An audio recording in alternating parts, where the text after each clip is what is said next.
Update. Well, Wisconsin guard John Blackwell plans to enter the NCAA transfer portal while going through the NBA's draft process. Blackwell averaged 19.1 points and 5.1 rebounds per game this past season for the Badgers. This comes after the news that over the weekend the Badgers landed a commit from Australia guard Owen Foxwell. Now the NCAA's transfer portal for college basketball will open tomorrow after the national championship game tonight. Turning to the Bucks, Ryan Rollins scored 24 points and Milwaukee would beat the Memphis Grizzlies 131-115. After the game, head coach Doc Rivers was asked about why the Bucks are under investigation for the team potentially violating the league's player participation policy and potential inconsistent statements. I wouldn't know any of that.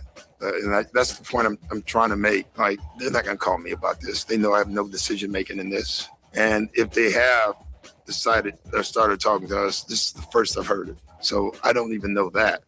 Nor should I. I just don't like that this is so public, and it shouldn't be. This is where grown men get in the room and they talk it out. Whether they agree or disagree, that doesn't matter. But this should not be public, and I don't like that. Up next, the Bucks will visit Brooklyn on Tuesday to take on the Nets. For nearly 40 years, ABC Wisconsin Apprenticeship has been helping men and women transform themselves into highly skilled trade professionals. These skills are in demand and provide strong wages and benefits for a bright future. If you're a hands-on person who likes the feeling when you get projects done, apprenticeship could be for you. Go to buildyourcareerwi.org or just search online for ABC of Wisconsin. That's another series win for the Milwaukee Brewers as they would take down the Royals yesterday afternoon, 8-5 in Kansas City. Milwaukee now sits 7-2 on the year and are in Boston tonight to take on the Red Sox. First pitch will be at 5:45. For the Wisconsin Sports Zone Network, I'm Ebo. I think it's perfectly fair to talk about Nolan Winter and John Blackwell because, let's just address the elephant in the room. Those were the two biggest pillars that you needed to re-sign a year ago. Those are the two biggest pillars that are the storylines this offseason in terms of returning players.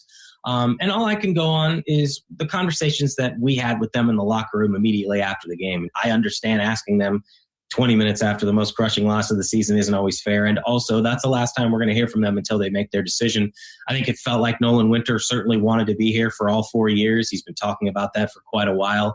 The John Blackwell piece is one that is truly up in the air. And I straight up asked him after the game, and he just said, I don't know. I need to, pray on it. And after the game, I don't know. But I think the way he answered and the difficulties that he talked about he had off the court lead you to believe there could be an alternative path for John. And I think we're all just waiting to see what happens. I certainly think the Chucky Hepburn situation a few years ago shows us that there are no guarantees. And just because you spent 3 years in a program doesn't mean you're going to be here for your senior year. I don't know yet. After the loss, I don't know. But just praying to God and hope for the best situation. This is where Wisconsin gathers to talk sports. Packers, Brewers, Badgers, Bucks. The Wisco Sports Show is on the air. Now, here's your host, Grant Bills. Some John Blackwell coded audio, some transfer portal audio from Jesse Temple last week, if you missed his appearance. And then that comment from John Blackwell, a little muffled, but I think you should have been able to make it out. He didn't say much, but that was him after the High Point loss saying, got to pray to God for a good result. And in that moment, and it, as Jesse mentioned, it's tough to ask those questions in that moment, but they don't get to talk to the players again. It's their last chance to talk to those guys. You don't expect him to say much, but you raise an eyebrow at anything other than I'm committed to Wisconsin. I want to keep building here. Anything else is like, what's going on there? And we learned earlier today, John Blackwell putting out a statement that he's out of here. Not surprising at all, but it became officially official today, as they always say, because a lot of these sports stories, the scoop or the sourced info is reported, like if a trade is made or a signing goes down, we learn about it before the teams ever announce it. So I know it's a cliche when every reporter always tweets, it's officially official, but today it did become officially official. Everyone kind of saw this coming, and those around the program all but knew this to a certainty that John Blackwell will be moving on. So we'll begin there tonight. I think that's the biggest story of the day. I have plenty of things to say about the Brewers as well. And I just expect there to be some calls about college basketball and the transfer portal and Blackwell. So we'll stick with that as long as you guys want to continue to talk about it. And then I want to talk about Giannis a little bit and about the Brewers as well. They play earlier tonight in Boston because they're on the East Coast. So plenty of baseball tonight as well. This is the Wisco Sports Show. My name is Grant Bills. Hope you had a great Easter and a great weekend. You can join the show, 608-321-1670. You can text and call that number, and I'll get to your phone calls if you have something to say just after our first commercial break here in about 15 minutes. You can watch the live stream as well, the Wisco Sports Zone app. I was using it this morning when I was getting a pump on. It would have been easy for me to take today off. Would have been very easy. Nobody would have given me a hard time. I had my alumni basketball tournament this weekend, was a little sore, but didn't use that as an excuse. Woke up and I hit the gym and I used that Wisco Sports Zone app to listen to Ebo. He had Jesse Temple on this morning, some great calls, Vagabond John and Dave from Monona going at it because, the day ends in Y. So I've downloaded that app. You can listen to all of our shows, but you can also watch the live stream of all of our shows, including Bill in the afternoon and all the podcasts right there in the same place. And you're going to watch that app this week, especially for the camp and the swing, because, Zach and Jesse will have, if it's not out already, I haven't seen it today. I assume they're waiting until because I think the portal officially opens tomorrow. It's a little bit of a mess. But I know at some point early this week, Zach and Jesse should have some content out for you to cover the Badgers transfer portal situation in more detail. So you're going to want that app ready so you can get that podcast whenever it drops. But we'll begin with my opening remarks now that we checked all those boxes off. Like I said, John Blackwell leaving was all but expected by most people around the program. The breadcrumbs were there even for us. As I said, you listen to his last comment on the record.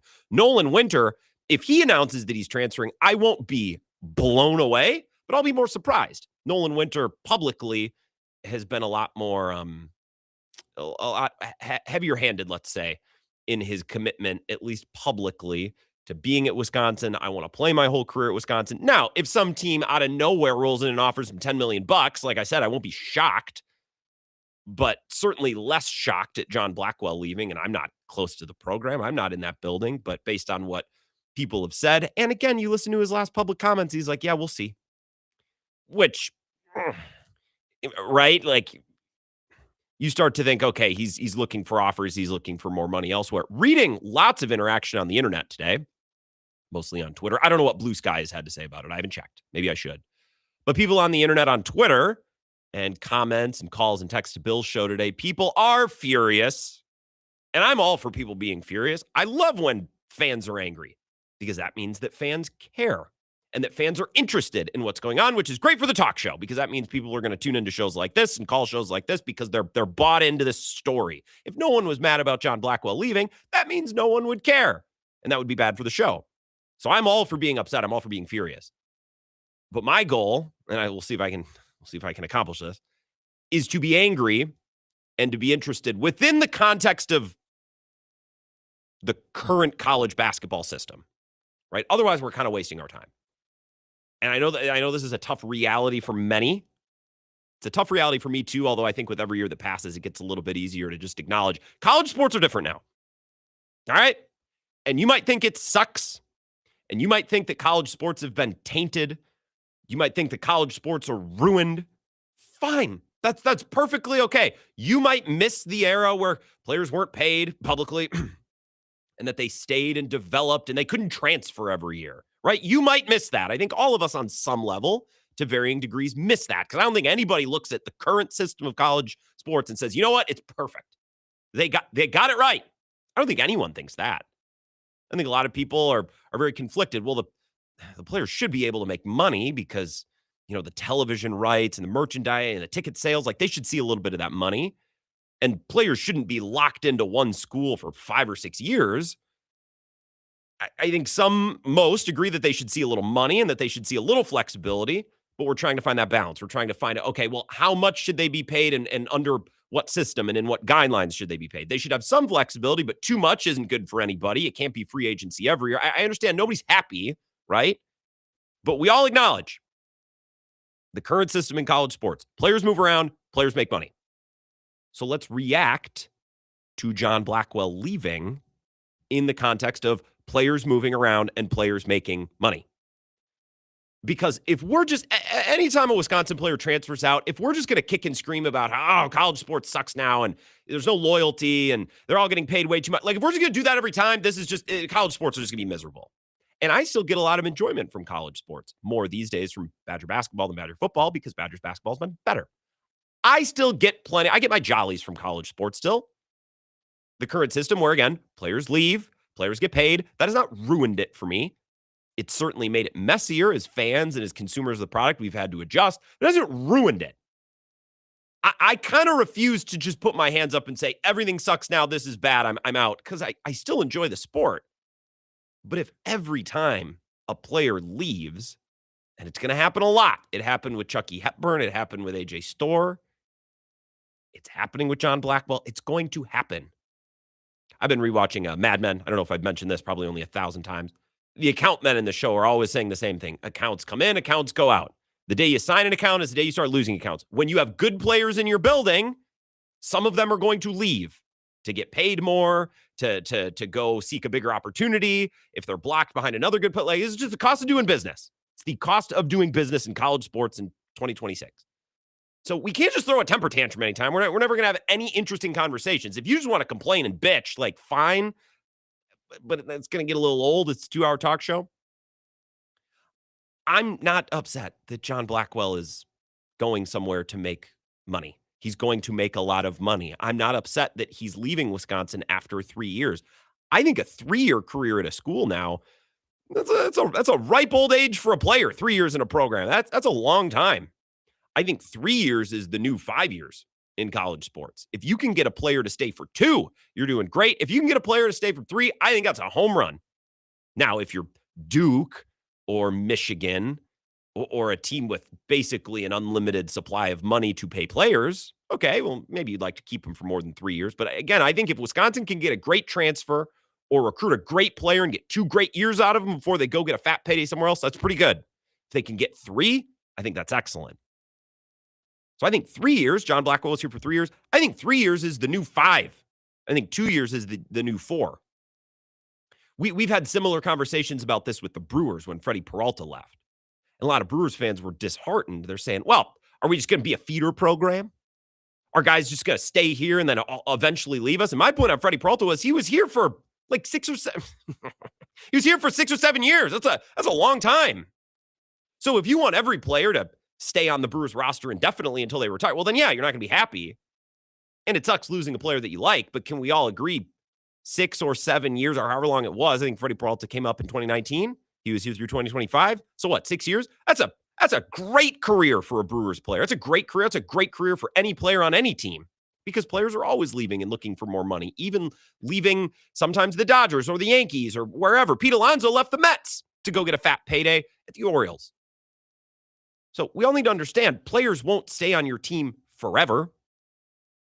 Least of all now in college sports, if you can retain a great player for 3 years, I think it's pretty good. I think 3 years is the new 5. 2 years is the new 4. I think Greg Gard recruited some players in this past cycle with that 2-year thing in mind. Rapp, Rhodey. We're going to get these guys here they have 2 years of eligibility left. We're going to plan for a 2-year runway with these guys. So I think it's wisest for us to adjust our expectations, adjust the framework in which we expect players to stay in town. I think 3 years is really good. I'm not upset that John Blackwell's leaving. Wisconsin doesn't have as much money as Michigan, as Illinois, as Duke. And you could be sad about that, just like you can be sad that the Brewers don't have as much money as lots of teams in Major League Baseball. You can be upset about that. That can bum you out. But you need to understand that that's a fact. And that's going to lead to situations like this, where Chucky Hepburn, I don't think Chucky Hepburn really wanted to leave Wisconsin. I think Chucky Hepburn finished his last game as a Badger and thought, thank God I can start looking. I think the money was just so good and the opportunity was so good, he would be silly not to take that opportunity. And I think the same is going to be the case with John Blackwell.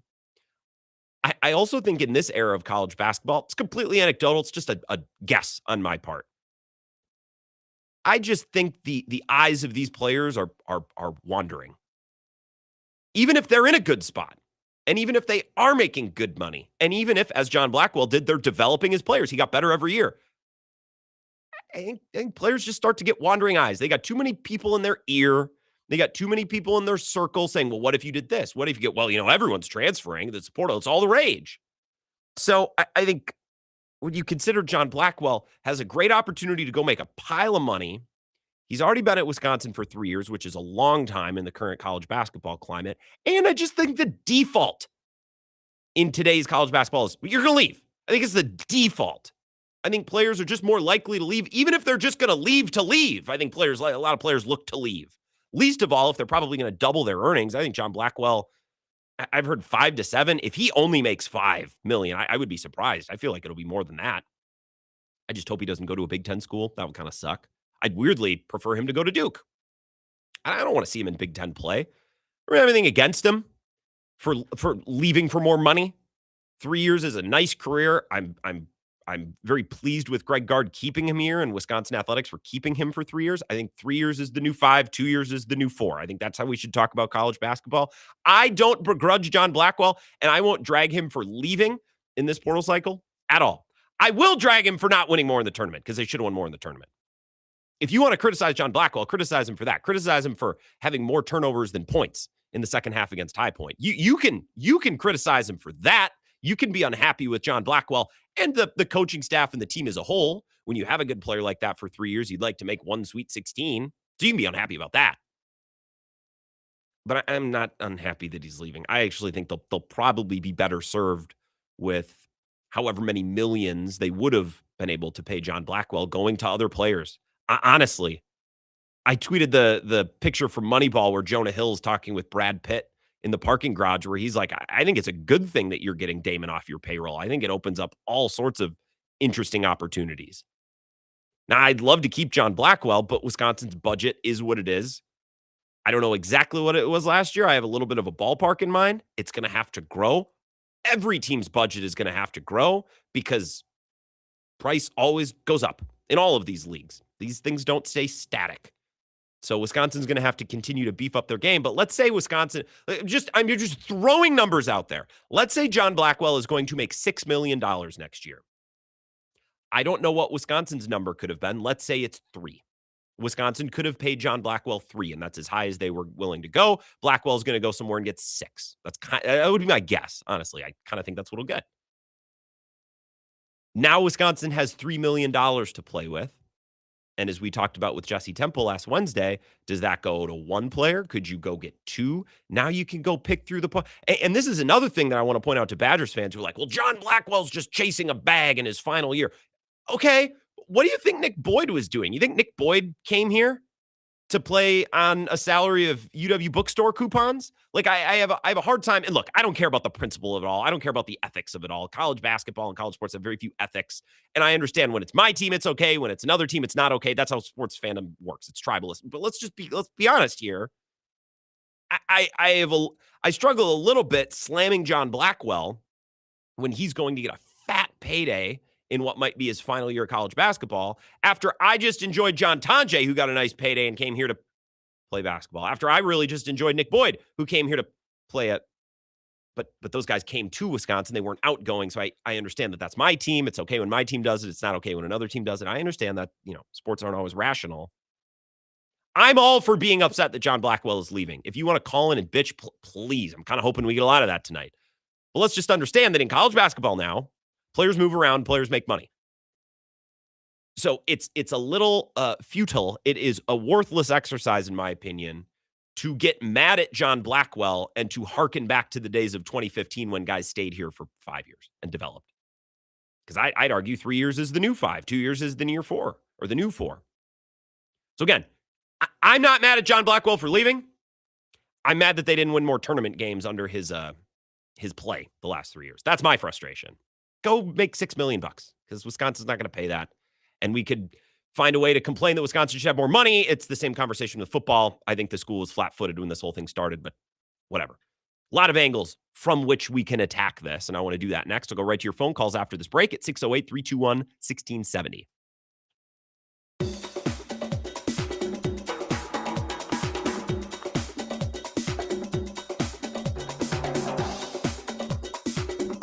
The Wisco Sports Show will resume in 3 minutes.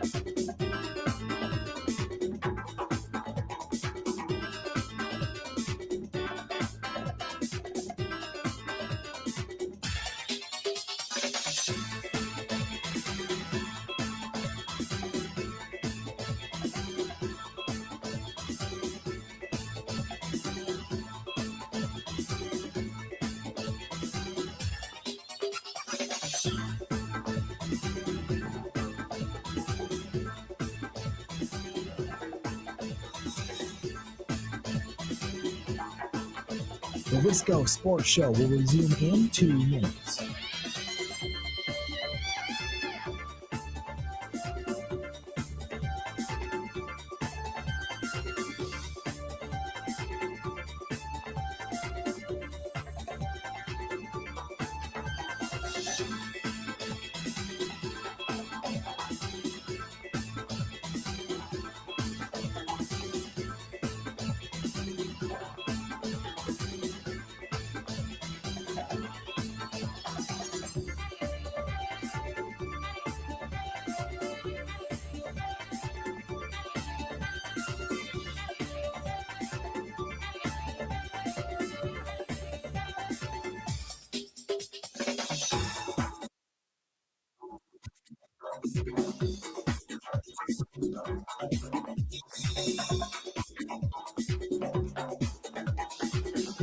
The Wisco Sports Show will resume in 1 minute.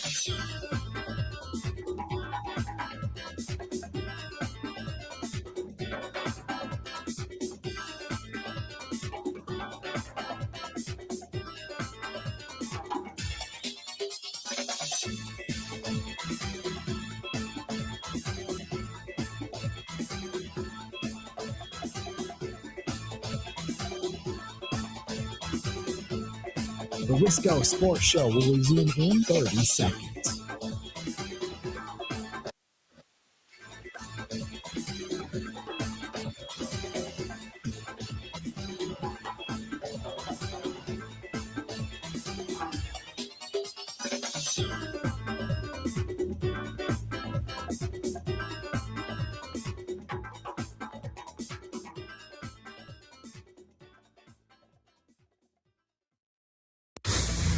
This is the Wisco Sports Show with Grant Bills on the Wisconsin Sports Zone Radio Network.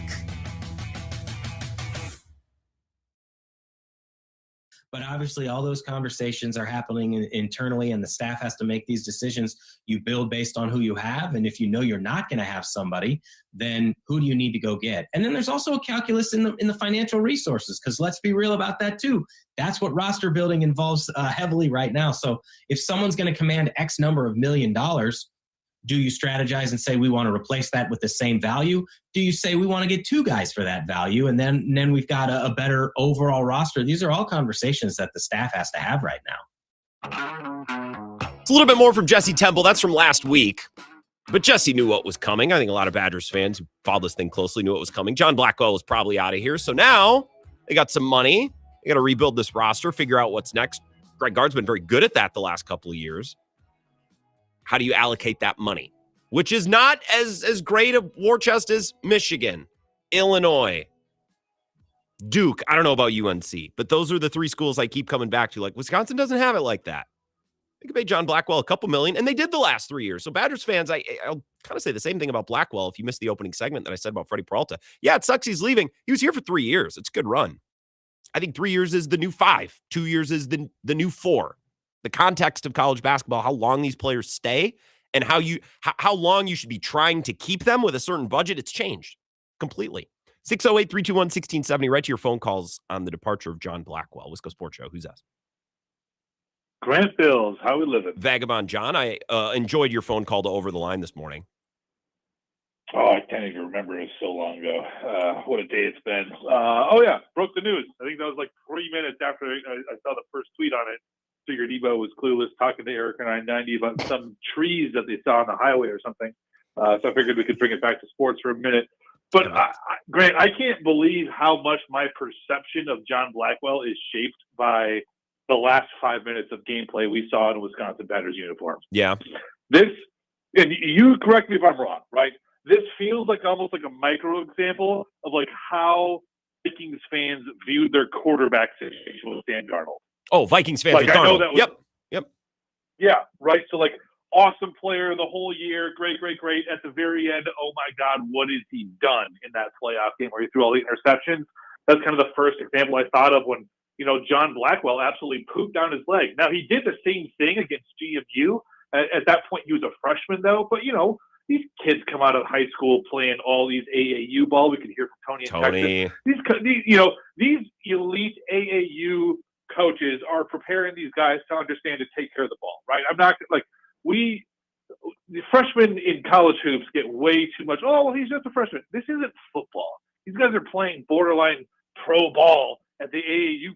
You know, they have pro coaches out there. We've got Tonys out there coaching these cats. And so for him to come out, poop down his leg against JMU, poop down his leg versus High Point, he had a decent showing against BYU, but I don't really consider that a bad loss in the first place. Mm-hmm. But for him, in the second half of tournament games against High Point and JMU, to go 1 for 9 with 5 turnovers, that's what somebody's going to spend $5 million to get. And you made the point, well, he's gotten better each year. I don't really agree with that. He came in as a freshman, kind of reminded me of Chucky a little bit. Okay. When he came in, and I don't know that he ever really added to his game. His assists went up because he became a ball dominant guard as opposed to just coming off the bench. But his 3-point percentage is pretty similar. His defense was garbage the entire time. So I don't know what John Blackwell added. And yes, Grant, I will absolutely make the comparison. You have John Blackwell, you have Ethan Happ, 2 players that were great for Wisconsin with disaster legacies. We're going to forget both of them. Nobody's thought about Ethan Happ in years unless I'm ranting about his, efficiency at the free throw line or some random, rant on that. But John Blackwell is going to get added to that category. We just throw him on the dump truck and, ship him out and move on to the next guy. So I'm not mad about it, and I like the money. I do as well, Vagabond John.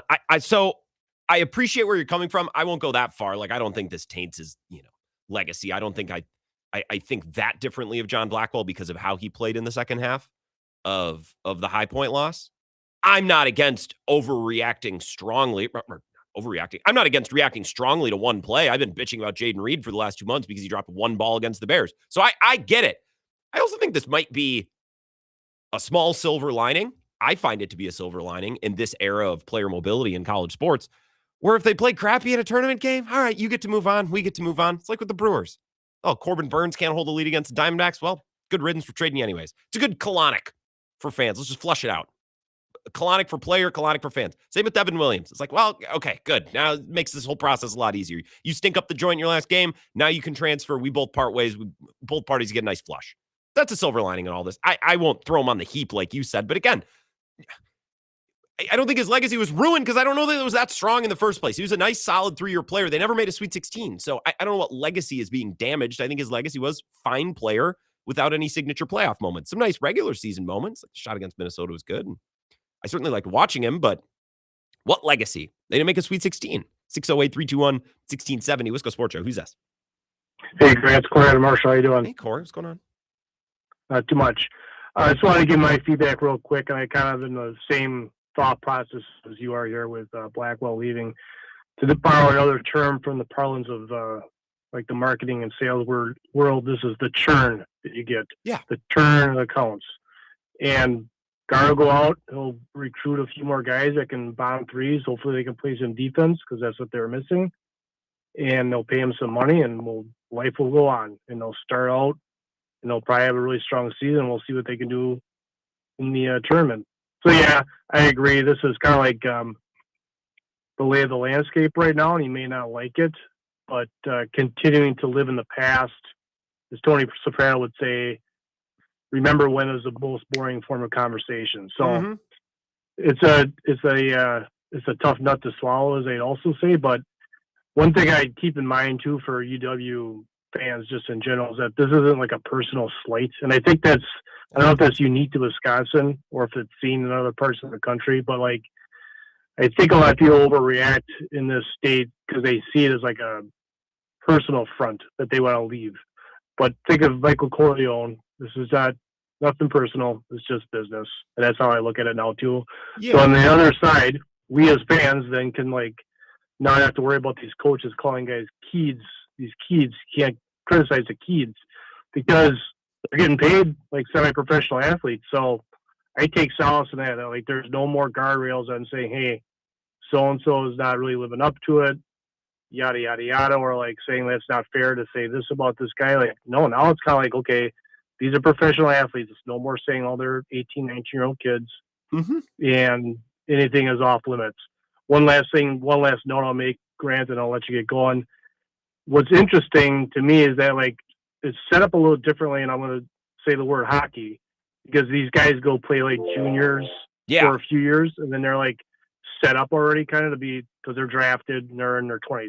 Obviously, we're not going to see that in football and basketball, but just something to note is that like you don't see as much churn per se like in NCAA hockey. Maybe I'll have to keep a closer eye on this offseason, but like you only maybe see a few guys move from team to team. Usually it's goaltenders because that's somewhat easier to just kind of like translate from between teams. But something to note that hey, you don't see as much of it in hockey versus the other programs. And I'll let you get going, man. Have a good night. Yeah, appreciate it, Corey. That was a point that was made on Overline this morning too, when we're talking about 18-year-olds playing 24-year-olds or 22-year-old freshmen. That's how hockey's worked forever because kids go play juniors.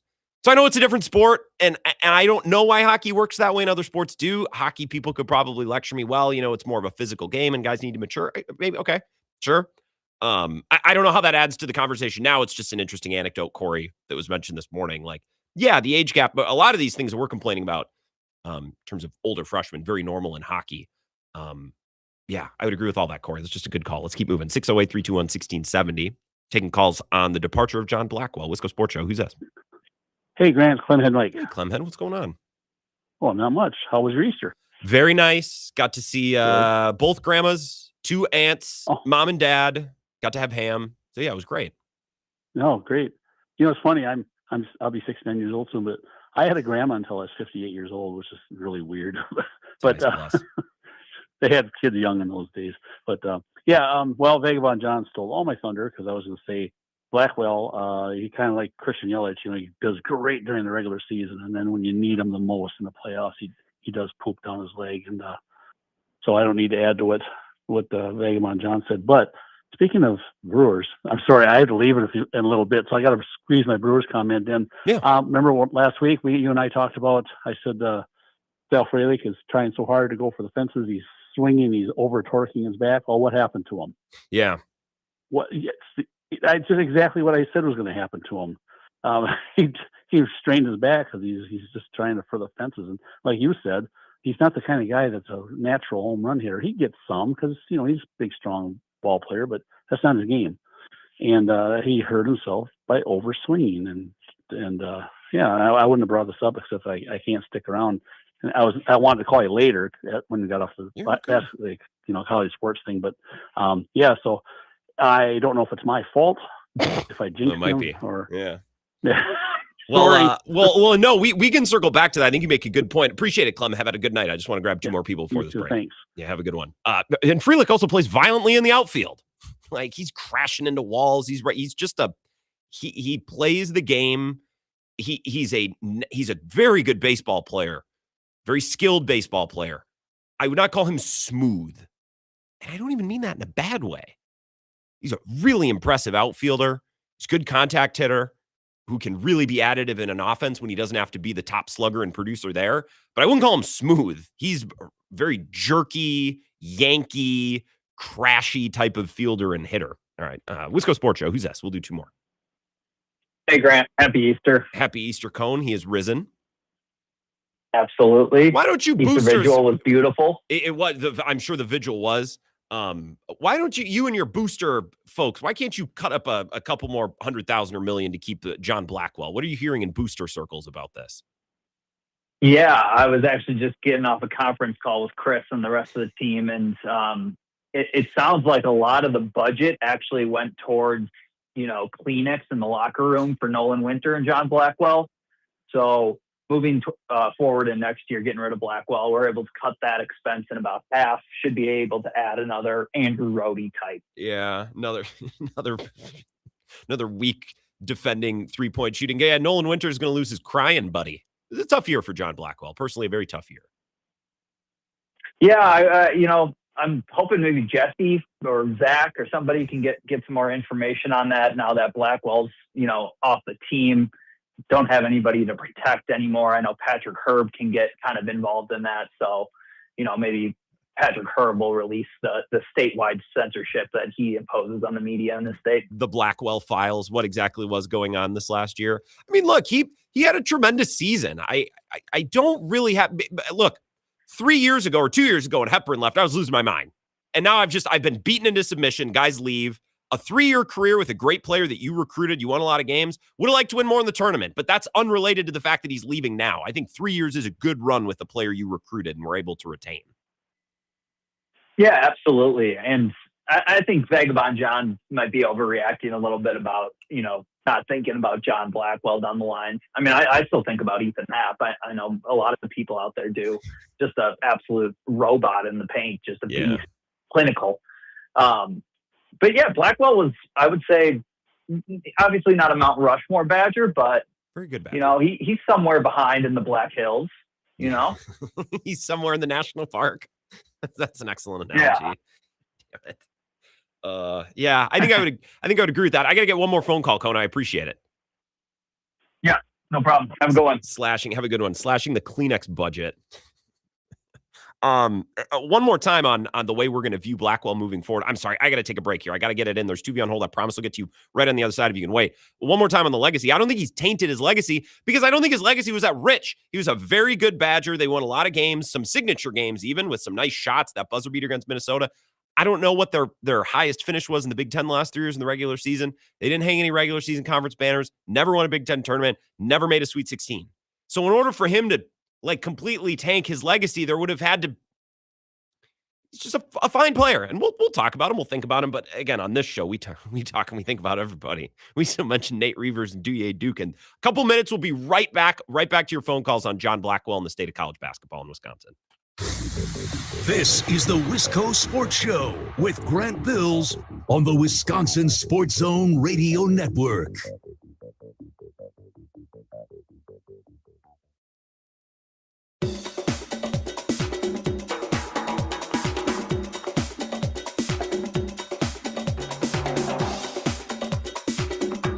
The Wisco Sports Show will resume in 5 minutes.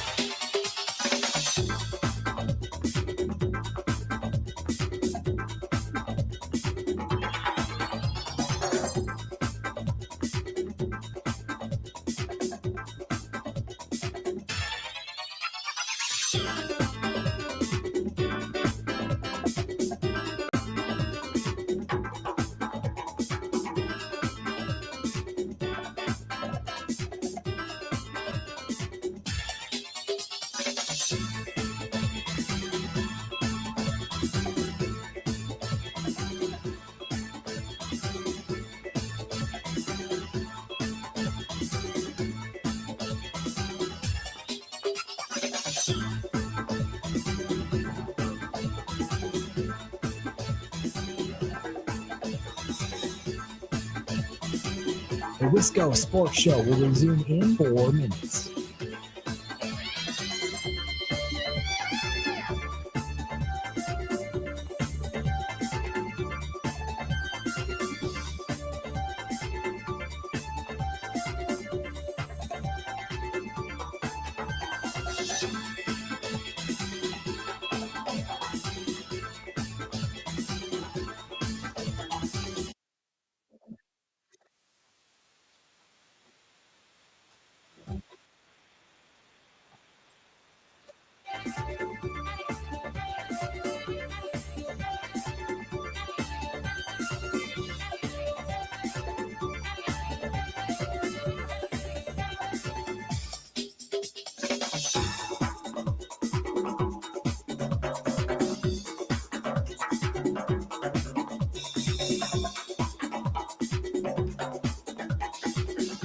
The Wisco Sports Show will resume in 3 minutes.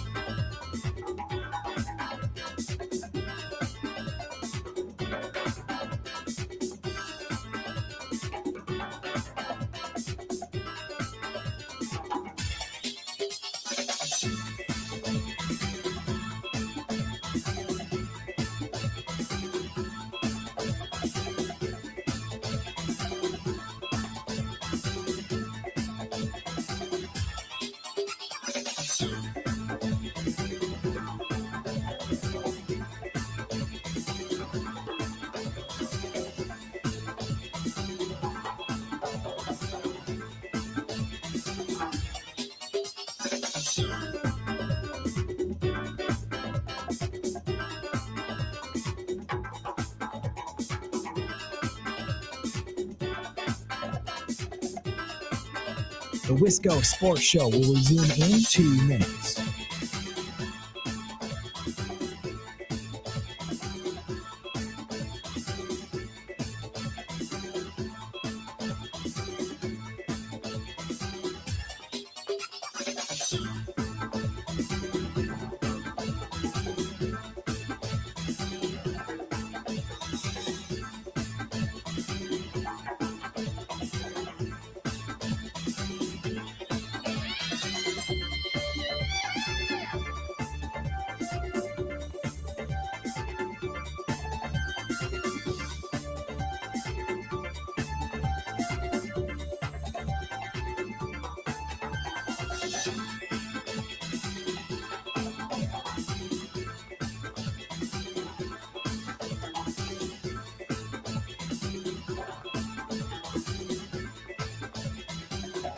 The Wisco Sports Show will resume in 1 minute.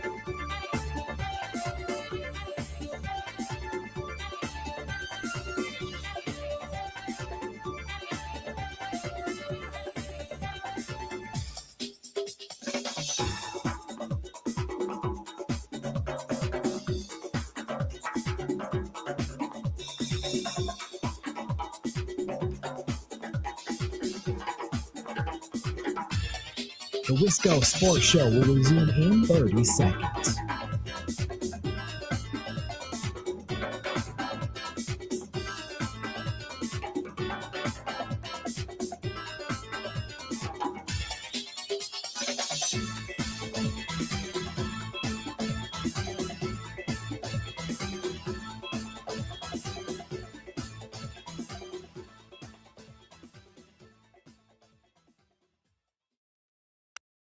Some would argue this is professional basketball. It is professional sports now. It's amateur basketball. It's not. No, it's not. Hey, But, no, it's not. No, it's not. But well, then let's just call it pro and let it be a pro basketball. Well, but when first of all, it was pro basketball before NIL, and I'll tell you why.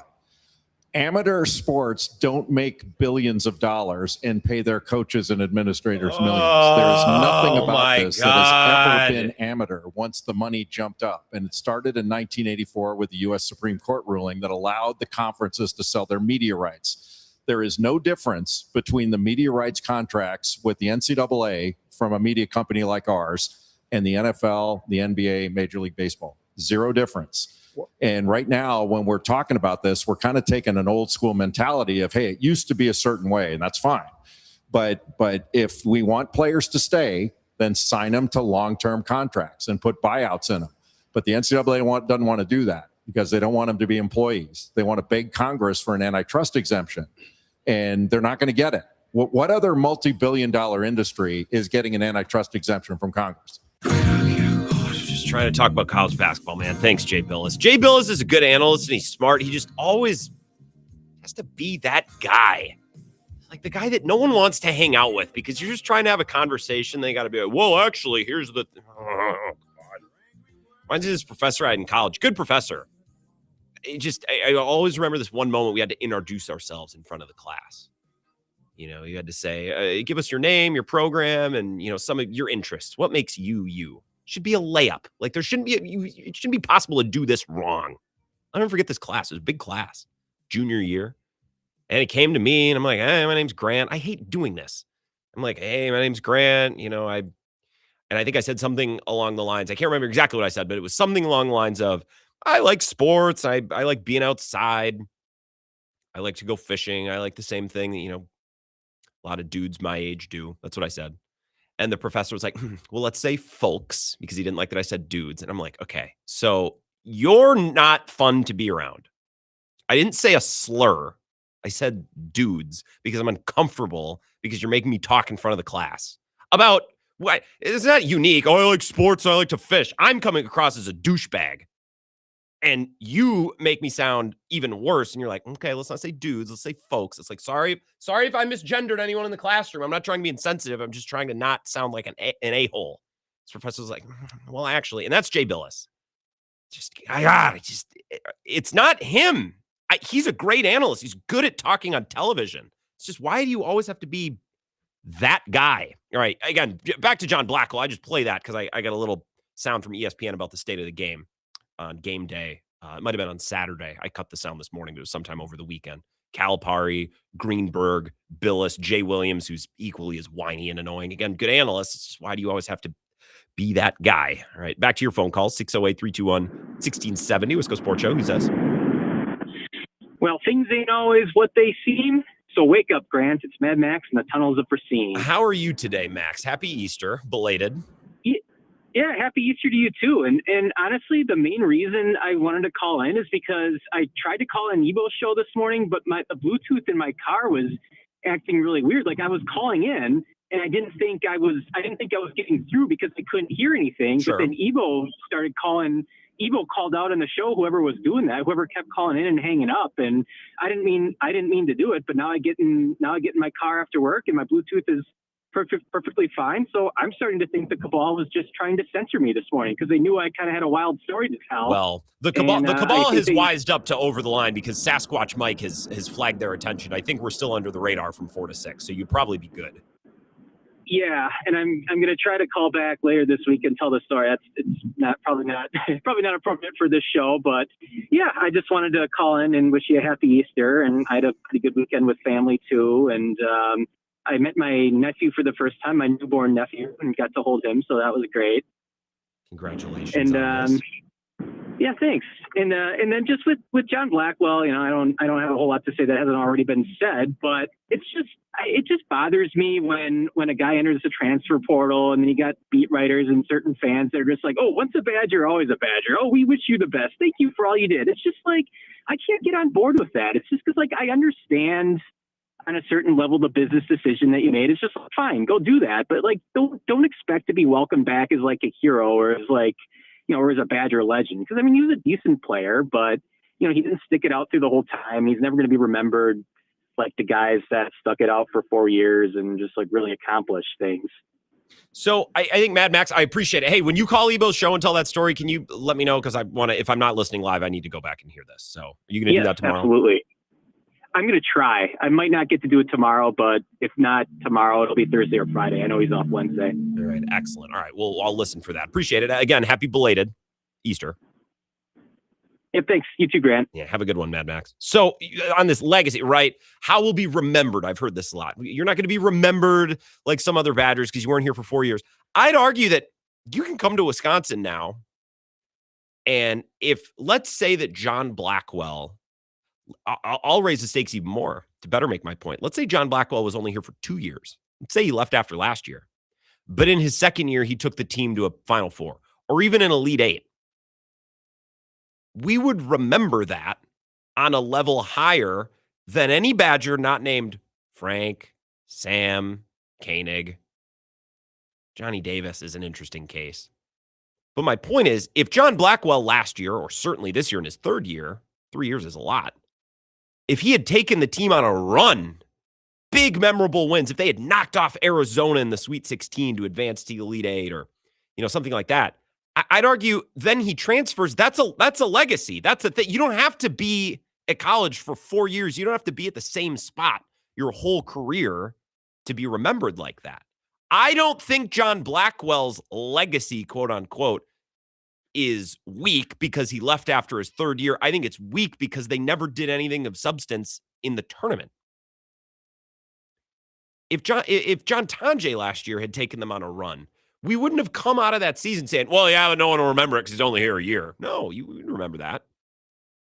And I also think that framing will catch up to us because the new normal will be for players being here for 2 or 3 years tops, probably. And there'll be outliers, sure.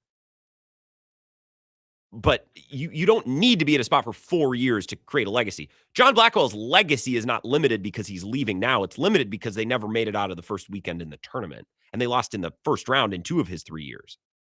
They beat Montana last year, right? That was their only tournament win in the John Blackwell era. That will limit how we remember him. Not that he left. But I'm with you, Mad Max. Everyone's saying, I wish you nothing but the best. I wish him neither success nor failure. I don't care. You're on another team now. I'm indifferent. I don't have anything personally against him. Just the basketball wasn't great in the tournament. And that's why we remember him in such a way. Not because he's leaving now, but because they never won anything that mattered. All right, the show tonight presented by Road America. I was just looking at the dates last weekend because I want to go over there with my dad this summer. We want to go to a vintage weekend. Very excited. I got the calendar reserved in early September. It's a couple vintage weekends, IndyCar. The camping is outstanding. If you have an RV or a tent, it's just such an awesome trip to do from anywhere in the state. So roadamerica.com, you can get your passes.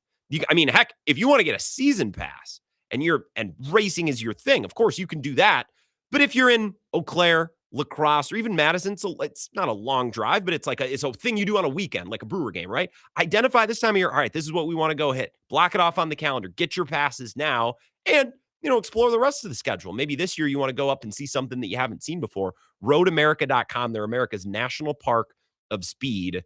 We'll come back and I'll give you a comment on Giannis, and then I want to get into the Brewers to start hour number 2. This is the Wisco Sports Show with Grant Bills on the Wisconsin Sports Zone Radio Network.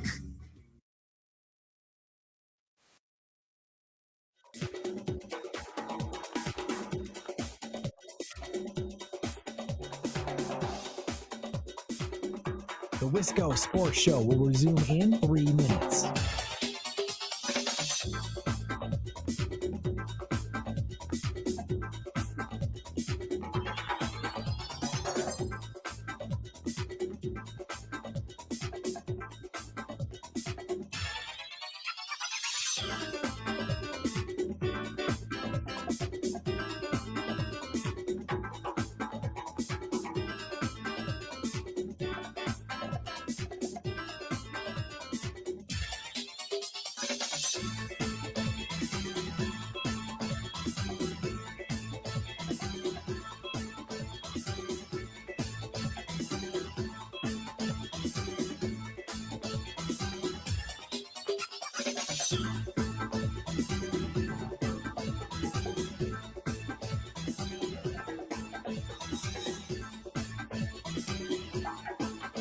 The Wisco Sports Show will resume in 2 minutes.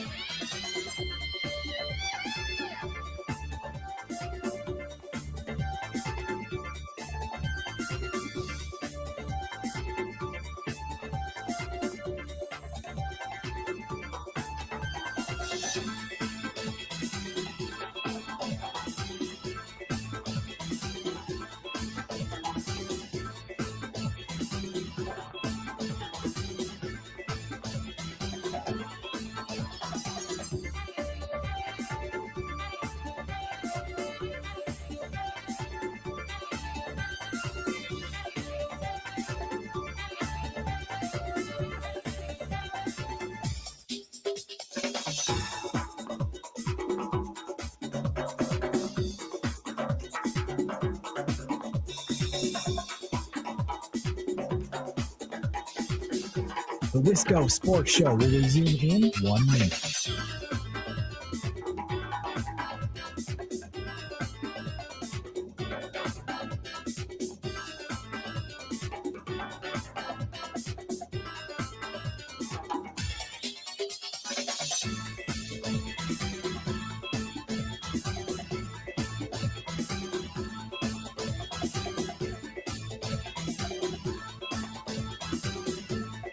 The Wisco Sports Show will resume in 30 seconds.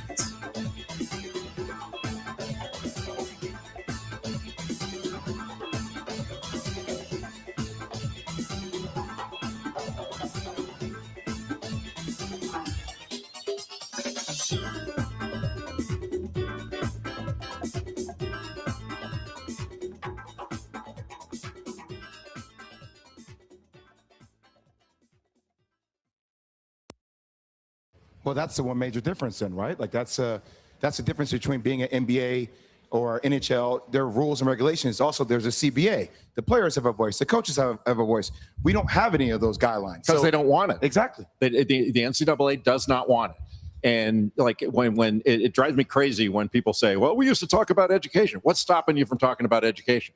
If a player's not interested in education, then don't take the player. And if you don't like transfers, don't take transfers. But you know what everybody wants to do? They want to win. Like none of these schools is going, we have the highest GPA. They're going, we've been to 6 Final Fours. They want to win, and they're going to pay what's necessary to win. But you got to find a balance, because I don't care what, we're collective bargaining. It's a professional sport. All those things sound great. But in the end, these are 17 to 18-year-old kids. They're not kids. Well, yeah, it's called men's college Jesus. basketball. They're adults. That's just rhetoric. A No, 17-year-old they're is not an adult. They're A 17-year-old adults. is a developing young person. That's that is different. not You say used to making those developing type young of man. decisions. Developing young man Young is still man. an adult. They get charged with a crime. They're charged as an adult. Oh, well, if they're charged with a crime, they're an adult. This is why Jay Billis is just so obnoxious. They're kids. I understand they're paid like adults. And I understand that it's men's college basketball. Thanks, Jay Billis. No one ever thought to connect those two dots. Where I agree that they're kids is they're kids. Remember what you were doing at 18, 19. Now imagine if you had to make some of the decisions that these kids, young adults, whatever. Imagine yourself at 18. I imagine myself at 22. Like, what if I had to choose, hey, do I want to go play basketball in California, Texas, Colorado, Wisconsin? Am I making decisions for $2 million, for $3 million? What a nightmare. We're asking, they're kids. They have the brains and the bodies of kids. I don't care what they're paid to do. It's I don't know. It's really tough. It's really messy. I think you're putting a lot on what I agree with. I agree with Greenberg there, not Billis. They're kids. So coaches now more than ever before looking out for their players, making sure they have the right people in their corner. Very important. And I think John Blackwell probably going to double his salary. I think he'll make 6. That would be my guess. I think he'll make 6. I think the original offers will start at 5 and they'll go up to 6 for whoever gets them, whether it's Michigan, Illinois, Duke. I don't know. You got to have someone good in your corner. It's life-changing money. These kids can't get taken advantage of. You want to make sure they're also getting schooling if they're not going to go into the NBA. You want to make sure they're taking care of their money. These coaches are, I think, more important than ever before, helping these players look out for their interests and make sure they have the right people in their corner. I know I said I want to get into Giannis. We just don't have enough time, so I'll save that until the end of the show. I want to talk about the Brewers here after 5 o'clock.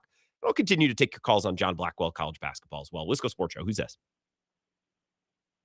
Hey, this is Luke. I just had a quick question about, you talked about JB's legacy. If he leaves for a team or a school that's within the conference, do you think he'll be more hated than anybody? Because people, when Chucky left, he was hated, but they agreed that out of the conference, they good riddance, but it wasn't the end of the world. So if he goes to a Michigan, do you think he's a most hated Badger the way he left? So you think people hated Chucky personally? No, not they hated his decision to leave. Okay. But it would be even more amplified if Blackwell leaves to a school like Michigan or Illinois. Yeah. I think it'll suck. I don't think we'll take it out on him. Put it that way. I don't think we'll hate him more. I think we'll hate the situation more. And I think we're all really mad at the Chucky Hepburn situation, Luke. But at that time, right, the transfer portal era was kind of new. I think we're all a little bit more hardened and seasoned to it now. I think we hate that Blackwell's got to go because it means Wisconsin's, doesn't have the money. And it'll be worse if he goes to another school. I don't think people will hate him personally more over it, though. Does that make sense? Yeah, I agree with you. Yeah. I appreciate the call, Luke. Thank you. I got to run. Have a good one. No problem. You too. I got a text here, or was it a tweet? I just saw it over the commercial break. I wanted to address it.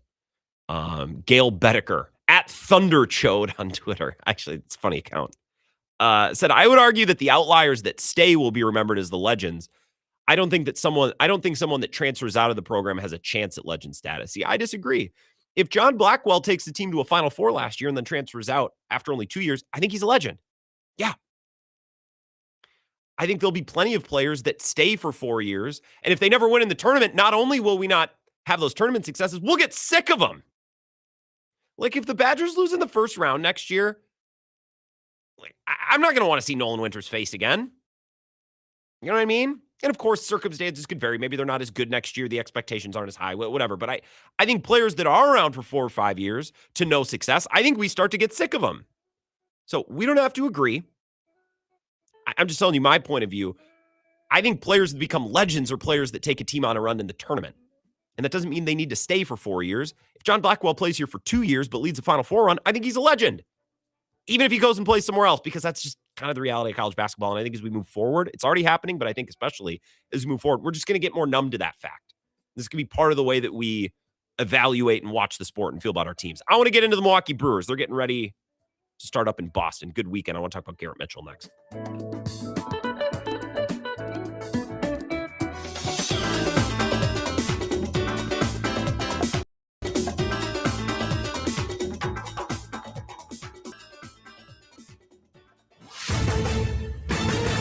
This is a Wisconsin Sports Zone update. Well, William Contreras had a double and 2 RBIs. Christian Yelich was 2 for 5 with an RBI triple. And Gary Sanchez hit a 2-out, 2-run homer in the first, his third of the season, as the Brewers would defeat the Royals and another series win, winning 8-5. Brewers starting pitcher Kyle Harrison also struck out 6, allowed 3 hits and 2 runs in 5 1/3 innings of work. Manager Pat Murphy talks on his starting pitcher getting the win. He kept his composure, even when he gave up a couple runs and, couple hiccups, but he stuck in there and pitched into the 6th inning, which I thought was wonderful. And tough luck ground ball hit the bag, but I thought he pitched really good. He's maturing, he's getting better. That's what he's learning from every outing. The Brewers are now in Boston tonight and will face the Red Sox. Turning to the Bucks, they would defeat the Grizzlies 131-115 at the Pfizer Forum last night. Up next for the Deer, they'll visit Brooklyn, taking the Nets tomorrow. For nearly 40 years, ABC Wisconsin Apprenticeship has been helping men and women transform themselves into highly skilled trade professionals. These skills are in demand and provide strong wages and benefits for a bright future. If you're a hands-on person who likes the feeling when you get projects done, apprenticeship could be for you. Go to buildyourcareerwi.org or just search online for ABC of Wisconsin. Wisconsin guard John Blackwell is entering the transfer portal ahead of his senior season. Blackwell also will be testing the NBA draft waters once again. But for the Badgers, Blackwell averaged 19.1 points, 5.3 rebounds, and 2.3 assists per game. And now we'll be moving on. Over the weekend, also saw the Badgers land a commitment from Australia that would be guard Owen Foxwell. For the Wisconsin Sports Zone Network, I'm Ebo. It's exactly what it is. It's relentless. These guys know that 2 outs means you're 2/3 done with the inning. That's it. That third is a lot. There's a lot left. This is where Wisconsin gathers to talk sports. Packers, Brewers, Badgers, Bucks. The Wisco Sports Show is on the air. Now, here's your host, Grant Bills. All right, hour number 2, the Wisco Sports Show, presented by Road America, roadamerica.com. It's America's National Park of Speed. Get your passes, get your tickets, get your camping, everything lined up. Remember, the Monday Mailbag, about 45 minutes away, 50 minutes away, so submit your questions. GrantBills21@gmail.com. I think the show will meander back towards the Badgers and towards John Blackwell because I think the audience changes over a little bit. We have our 4 o'clock, 5 o'clock hour callers, people coming and going, so I want to make sure that all folks, even those that weren't here at the beginning of the show, to chime in and to talk about Blackwell. But I do want to talk about the Brewers for a couple of minutes. This is just such a friggin' interesting team. And as I've said throughout the first week of the season, a very entertaining team. I think they're far from perfect, especially without Churio and without Vaughn. They're missing 2 of their bigger, not just their 2 of their more productive at bats. I would say their first or second most important bat and maybe their 4th or 5th most important bat in Andrew Vaughn. I don't know how you trust tree out their hitters and lineups right now, but Churio's crucial. And they're both righties. I think that was a big part of bringing in Matos, as they needed another righty in a pinch. So they're far from perfect as a lineup right now. I think their bullpen has some question marks. Jared Koenig went on the IL today. His velocity's down. He's been worked really hard the last couple of years, as has Abner Uribe and as has Trevor McGill. The results have been okay with the bullpen. I'm worried about those 3 guys specifically. The velo's down a little bit. I wonder if they're as good or if their arms are as fresh and as good to start the year. We'll see. Part of that might just be it's early and they're ramping up. I don't know. So this team is far from concern-free with injuries on offense and some concerns that I have in the bullpen. But, God, they're fun to watch.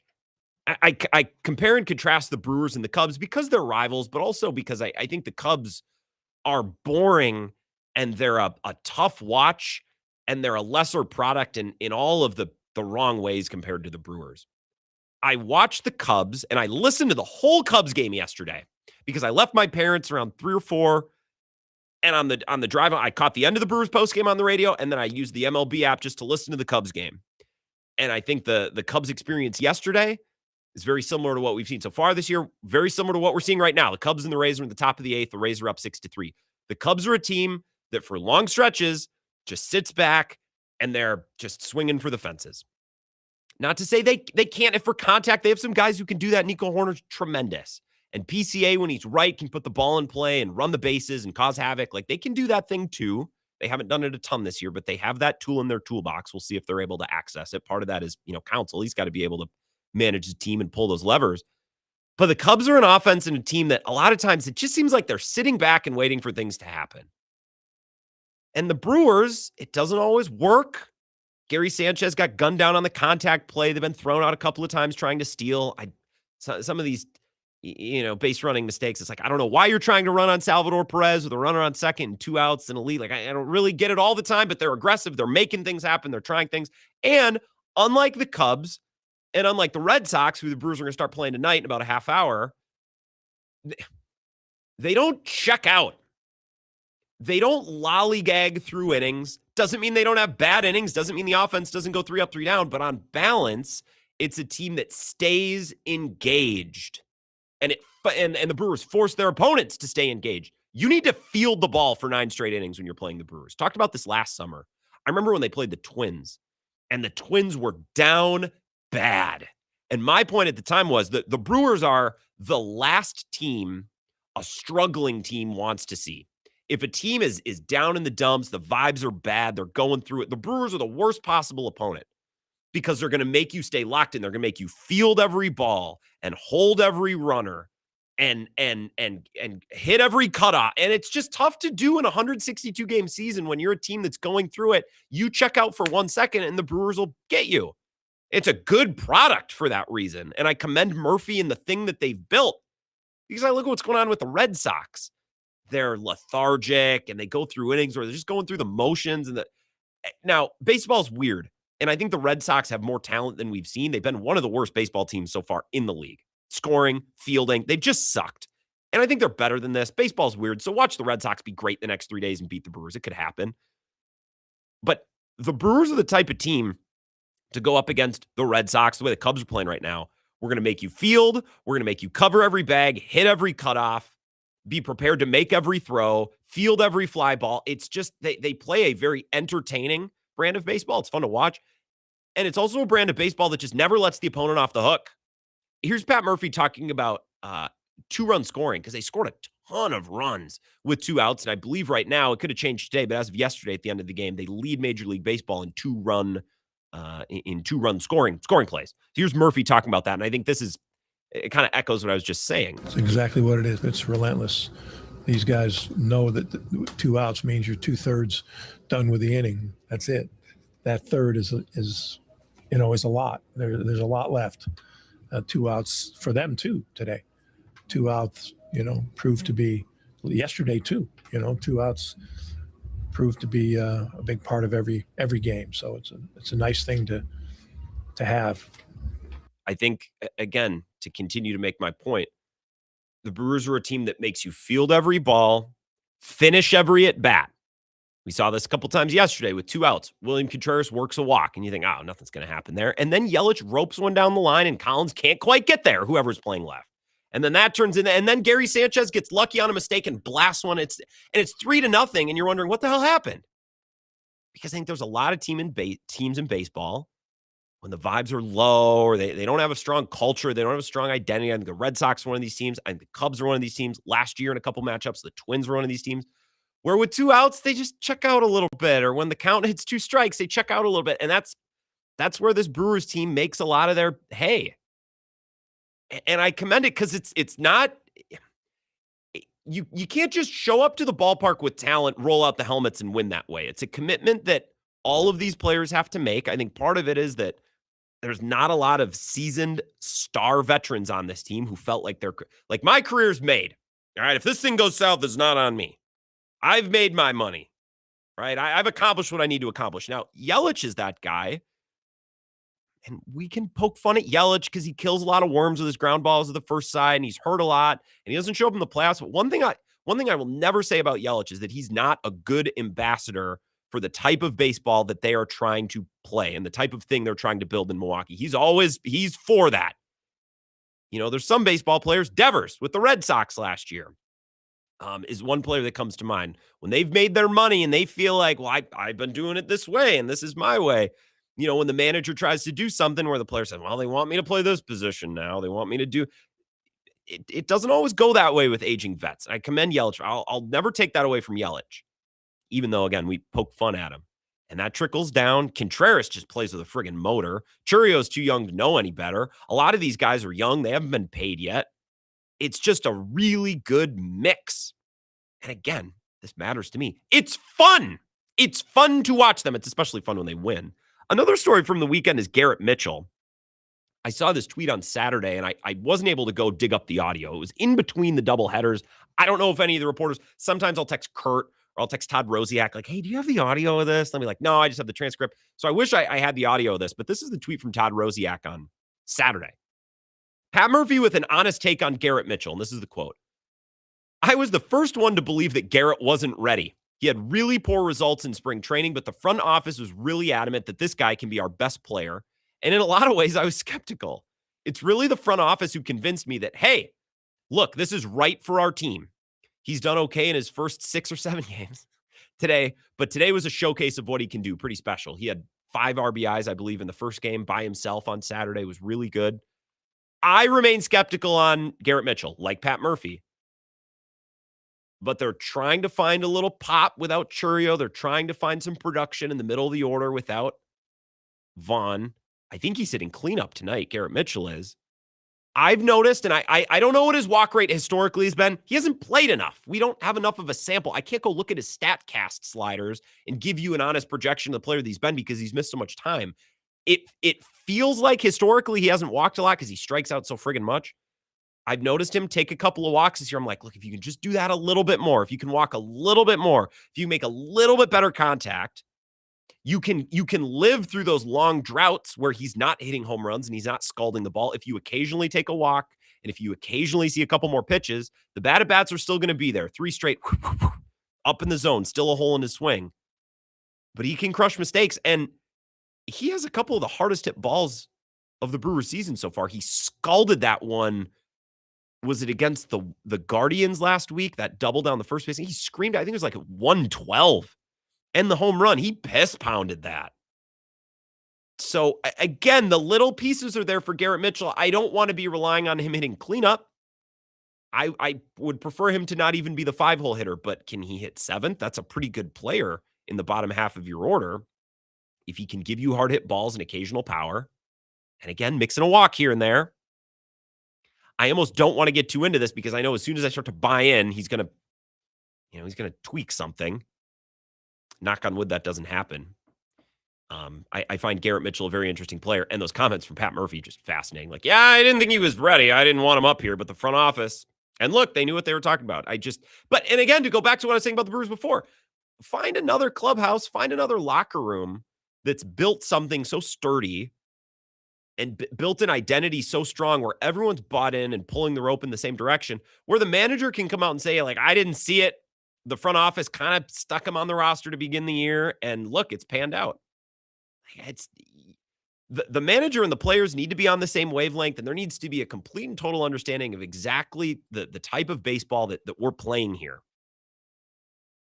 And that's, again, a testament to Murph. It's really a testament to Matt Arnold all the way down. A roster note that I should make, and then I'm going to go to the phones here. Shane Drohan's been called up because Jared Koenig got put on the IL. I don't know if that puts Drohan in the pen. They haven't announced a starter for Wednesday, and because of the doubleheader, everything's been shifted by a day. So they have Woodruff today, Miz tomorrow. Maybe Drohan starts on Wednesday. I don't know. I guess we can have that conversation as we get closer. Pat Murphy might just tell us, so I don't want to play detective. I don't need to do that. I don't need to do Ellery Queen if Murph's just going to tell us tomorrow. I don't know. To the phone, 608-321-1670. Wisco Sports Show. Who's this? This is Louie in the city of Clearwater. Clearwater? Eau Claire. Oh, my bad. What's going on? Sorry, Louie. Well, great minds must think alike there, Grant, because I was actually just dialing up to talk about that Todd Rosiak tweet about Garrett Mitchell by Pat Murphy. How refreshing is it just to hear a manager, a coach, somebody just say what they're honestly thinking or what they honestly thought? I was kind of, obviously I'm not around the team on a day-to-day basis, but I kind of had the same opinion that Murphy did. Like, well, this Garrett Mitchell guy, he looks the part, but it never really comes together. and it didn't really look ready to go for this season, but he's doing pretty well. I was trying to think, can you think of one time where Matt LaFleur was that candid? One time? So I can think of times where he's been a little prickish, but it never seems to flow and work. You know what I mean? Like Pat Murphy can come out and be so honest, and it's like, okay, to me, that's an example of how player and coach have a perfect understanding. It's very clear what the team is trying to build and do. When LaFleur is, I can't give you a direct example, but I feel like in the past when LaFleur has said something like that, it almost comes across like he's whining, or it doesn't make as much sense with LaFleur as it seems to with Murphy. I know that's not a good answer, but that's my answer. Well, like for example, if somebody I'm sure was asked endlessly during the season, why isn't Matthew Golden getting more time? You know, they'd ask something like that, and he would give sort of prickly answer, but never really give any sort of actual information. Now, not say, well, he needs to know the playbook better, or his practice habits need to get better, or give just a little bit of insight. Instead, like you said, it's just kind of a little bit of a prickly answer, like, well, I know better than you. Stop asking. Well, Matt LaFleur is a pretty smart guy, obviously, but why are you opposed to just giving some sort of information? Now, I just found that refreshing. It doesn't seem like Pat Murphy would ever let, and I know it's completely different sports, and this isn't a rundown Matt LaFleur deal or anything like that. I just kind of was struck by the dichotomy of how different their approaches are.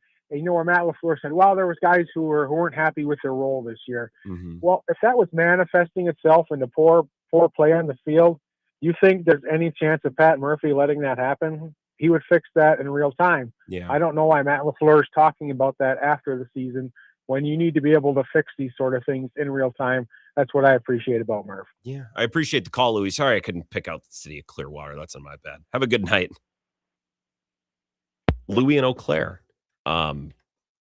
It's a very different presentation. It's very different sports, too. I think the relationship between football coach and player in a 16-game sprint versus relationship between baseball player and manager in a 162-game marathon, it's just different. But I don't even know that we need to bring in the Matt LaFleur comparison. Fine that Louis did it, and I think it was a good call. I can just look at Pat Murphy and the Brewers in a vacuum and say, in order to speak so freely, he did this last year with Joey Ortiz. Like, yeah, I sat Ortiz down because I'm pissed. I'm not happy with the way that he's selecting pitches. His swing decisions are bad. And in order to have that push and pull between managers and players, you just have to have built something so sturdy. And, on opening day, I came on here and said, well, look at that. The Brewers look like the Brewers again. They've just built something so sturdy and an identity that's so strong about the way they want to play baseball and conduct business, where the manager can basically come out and say, like, yeah, I didn't see it with Garrett Mitchell, but the front office, convinced me, and here we are. And he's performing. He's adding, some big moments for us. And I would say that Garrett Mitchell, even in the past, has passed the eye test a lot less often than he has for me. It's a lot more strikeouts than big power moments. He has a home run here and there. For the most part, it's long stretches with a lot of strikeouts. I'll play you a little audio from Kurt Hogan, J.R. Radcliffe, when we come back from this next break on Garrett Mitchell. One more call here. Wisco Sports Show. Who's this? LG from Wanakee. Hey, what's going on, LG? Well, not much. I'm sorry to kind of back up here, but your Blackwell conversation. All good. I would just ask what makes a legacy. I mean, if you look around Wisconsin sports, does Yelich have a legacy on the Brewers? I mean, you would say Favre and Rodgers, Giannis, but who has what's the criteria for a legacy? Well, the three players that you mentioned there, Favre, Rodgers, and Giannis, all won championships. I think that's an instant. You skip to the front of the line with that. Yeah. I think we're going to remember Yelich as a very good player and a great ambassador for the Brewers. And that matters to me, might not matter to you. But he doesn't have a huge, he was okay. He had a home run against the Dodgers in Game 7 in 18. But I think for legacies, not just, there's plenty of players that we think of fondly. I love Corey Hart and JJ Hardy and all those guys. And I'm trying to think, like Jordy Nelson. He won a Super Bowl with the team, though. I think for college basketball players specifically, to have a real big legacy where, like, hey, you're going to come back to campus in 10 years and do an appearance, right? Like that type of legacy. You need a tournament run. there's plenty of good players that we'll look back and say, I really like watching Johnny Davis. God, he was fun. But in order to have anything past that, you got to have some sort of a tournament run. Yeah. I've come to the point that I'm not like hating on Blackwell. I get it. I mean, you know, it's the money. It's like a professional deal. He's got to do it. And this is his chance. I would say this. I don't think John Blackwell is going to play a minute in the NBA. And so now's the time for him to catch in. Yeah. I would, what would you say your name was one more time before I let you go? LG from Wanakee. LG. All right. Appreciate you, LG. Have a good night. Yeah. Appreciate you being up in Wanakee. I was out in Wanakee with Zach Heilprin a week or two ago. I don't think Blackwell has a bad legacy. I don't think this taints anything because I think his legacy before today was nice player, couple good regular season moments, just a very solid Badger, but that's it. In order to get something more than that, you got to go on a run. So when we're talking about legacy guys, legends, it's the guys off the Final Four team. And that's just about it. I don't think you need to play in this version of college basketball. I don't think you need to play 4 years to have a legacy. I think if John Blackwell would have taken the team to the Final Four last year and then transferred, I think he'd be behind only the Final Four guys, even though he only played here 2 years. My point of view, you don't have to agree. But I think as we move forward in college basketball, our expectations for being a lifer, for being here for 4 or 5 years, that's just going to go away because we're going to become hardened to guys playing here for 2 or 3 years. I said back at 4 o'clock, I'll repeat it because I think it perfectly sums up my take on this. 3 years is the new 5, 2 years is the new 4. And I think if you're not embracing that already, I think you're going to be beaten into submission sooner rather than later. We'll continue the show next. I'm late for a break. This is the Wisco Sports Show with Grant Bills on the Wisconsin Sports Zone Radio Network.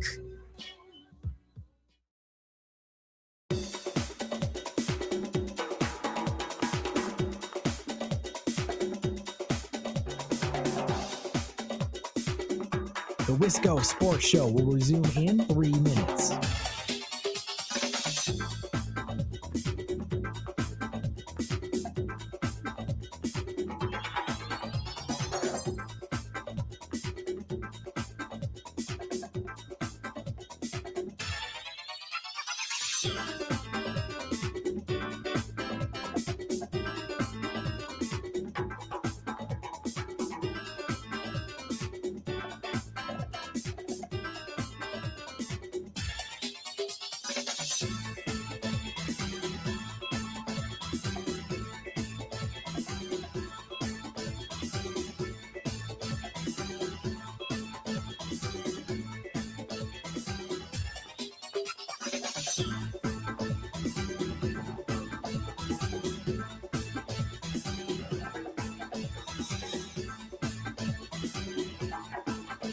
The Wisco Sports Show will resume in 2 minutes.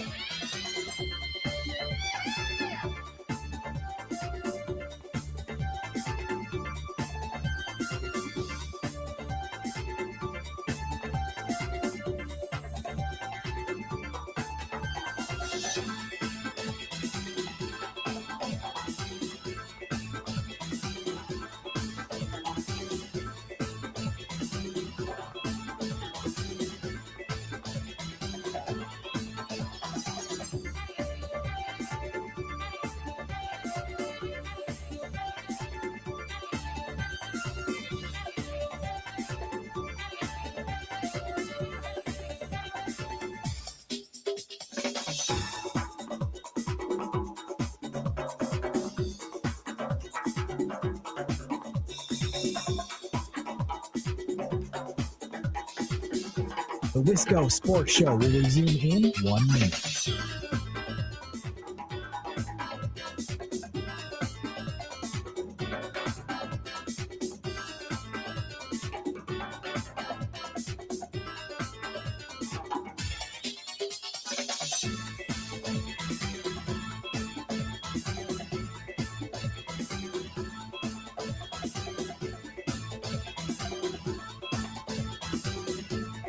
The Wisco Sports Show will resume in 30 seconds.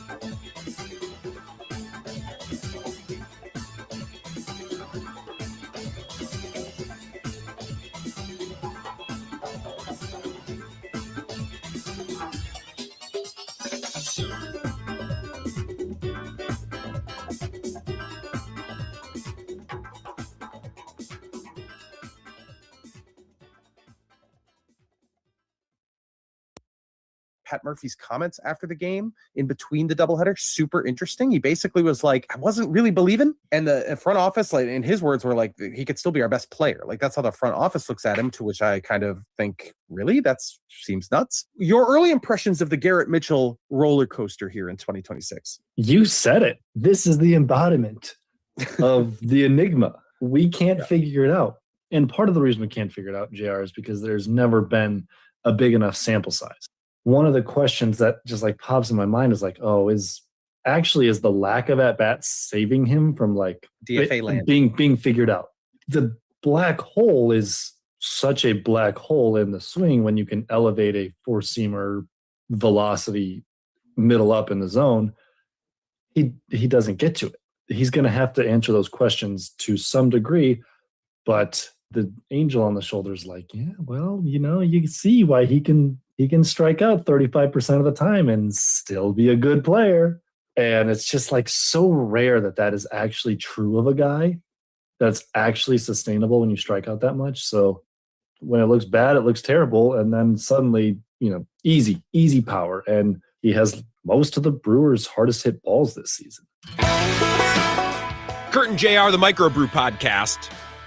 It's not just that at the beginning of that comment, you heard that, and I think I underserved this in our opening segment of this hour. It's not just that the Brewers front office likes Garrett Mitchell more than Pat Murphy, who's skeptical, self-admitted. It's that they think like, hey, this guy could be our best player. So the Brewers don't just like Garrett Mitchell, they love Garrett Mitchell. Unless, of course, that was an exaggeration, maybe.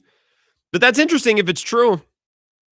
Because Garrett Mitchell, to me, it's like ideally when Churio and Vaughn are back, that guy's hitting sixth. Maybe fifth. But I think I'd prefer Vaughn to hit fifth. Whatever. He's not a top half of the lineup guy, I think, when everyone's healthy. So to know that the Brewers internally like him that much, I just find it interesting. Your calls on the Brewers, they're getting started here, I think, in about 10 minutes. And also on John Blackwell. Your emails, by the way, the Monday Mailbag. 550grandpills21@gmail.com. Let's go back to the phone lines. Wisco Sports Show. Who's this? Hey, Grant. Second cousin Mike. Second cousin Mike. Now, good evening, Mike. How are you? Happy belated Easter. Happy belated Easter. He is risen. He is risen indeed. Thank you. So I want to go to this whole legacy thing. Yeah. So, you brought up Frank, you brought up Sam, great players. They were in the national championship game. Mm-hmm. But in my mind, the last thing, as far as legacy, love Sam Decker. The last thing I remember is him not showing up in the national championship game. Yeah, that's fair. That's baller. That's badass. I mean, he was so great against Arizona. Yeah. He hit that shot against Kentucky. I don't remember much of Sam Decker in the national championship game, honestly. I couldn't even tell you what his stat line is. It was bad. Yeah, I remember being disappointed with him, but yeah, he did everything else before then. But as far as the legacy, that's what I remember. And that's fine. Not showing up. Yeah, he's 6 of 15. It's not bad from the floor, but 0 of 6 from 3 is pretty bad. Second cousin Mike, have a good night. I think you might have dropped off. I am not above just sticking one moment or one game with a player. I've been yelling about Jaden Reed dropping that pass against Chicago for months. I did Pack-A-Day with Andy and Perry last weekend, and we were talking about Jaden Reed and, whether they should extend him or how we feel about Jaden Reed. And I'm like, I don't know, man. I want a player that doesn't drop balls in crucial moments. They're like, wow, you're really, a lot of value on that one moment. I'm like, yeah. Because if I can't trust you to catch that ball in that spot, I kind of just have no use for you. So I am not judging anyone who's like, hey, John Blackwell was bad against High Point. I'm kind of out on him. That's kind of how I'll remember him. That's fine. I don't think the comparing it to the national championship game, I don't think the High Point game is important enough. I'm not going to remember anything about the High Point game in a year or two because it was a first-round game. We remember the Duke game. That was a national championship game. I don't think I'm going to remember. Someone asked me about John Blackwell in 5 years. I'm going to be like, he sucked against High Point in the second half. I'm like, he was here for 3 or 4 years, 2-3 years. He was a good player. Never really broke through. Nothing ever happened in the tournament. That's how I remember him, which is how we remember Ethan Happ. It's how I remember Chucky Hepburn. I mean, Brad Davis, and I guess to a lesser extent. It's a bummer that the season got canceled in 2020. That team was pretty good. It would have been interesting. I don't think they're going to win the title, but could they have made the Elite Eight? And how differently we'd still be starved for very recent tournament success, but that would have been a nice little thing in 2020, that's for sure. A couple of texts. Sorry, I've been neglecting the text line. Jared in DeForest says, I think anyone you name who left a legacy UW basketball played for multiple years and contributed heavily to a culture of winning. Most, if not all, finished their collegiate career at UW, but I don't think that needs to be a requirement. The first two criteria are requirements, though. I think 3 years of an improving Blackwell could qualify, up for debate at least. I think 2 years is the new 4, 3 years is the new 5. So I think Blackwell being here for 3 years is, I don't think you can complain about him not being here the whole time. I think 3 years is a long time for a good player who's making a lot of money because Wisconsin can't foot the bill for those players at the highest level. It sucks. I'm not telling you it doesn't suck. Yeah, it's a bummer. But I don't hold that against Blackwell. I'm not gonna remember him differently because of that. This move is more a product of the current situation in college sports, which again, you don't have to be happy with, but recognize it. Don't just walk around with your head in the sand like it's 2013 and hold it against the player. Johnny Cribbage says, the Blackwell's 3 solid years and leave for money changes scenery. Will that also happen to Mason Posa and Cooper Catalano? It's an interesting question. Like if Mason Posa what if Mason Posa is like all-American linebacker, first round pick? I'd be interested. Do the Badgers pay to keep it? He seems like a guy who's all in on Wisconsin. And I guess once upon a time, Blackwell did too. Everyone's circulating his quote about how he wanted to be here and he wanted to be a Badger. I just don't hold what 17, 18-year-olds say against them. I just don't care. I don't hold what Giannis said 11 years ago against him. That was so long ago. I think Giannis has fulfilled his loyalty requirement to Milwaukee at this point. I thought he was loyal. Like I see Andrew Wagner. He was never the loyal guy. He's been here the whole time. What do you want him? You want him to play basketball as a Buck until he's 60? It's not like he ditched after his rookie contract. He's been here 11 years. Been here 11 years. Blackwell's here 3. Good amount of time. But the budgeting of football is interesting. Now, if Posa just wants to leave because the team sucks or because Fickle gets canned, I'm not telling you either. Crazy unlikely. But let's say the team's good. Let's say they make a mid-level bowl game moving forward every year, which I wouldn't bet on. Well, let's say they do that. And the only barrier to retaining Mason Posa is money. Like, can Wisconsin foot that bill? I would hope so, because a lot of money's going to football, and it's not exactly equating to wins. So I hope so.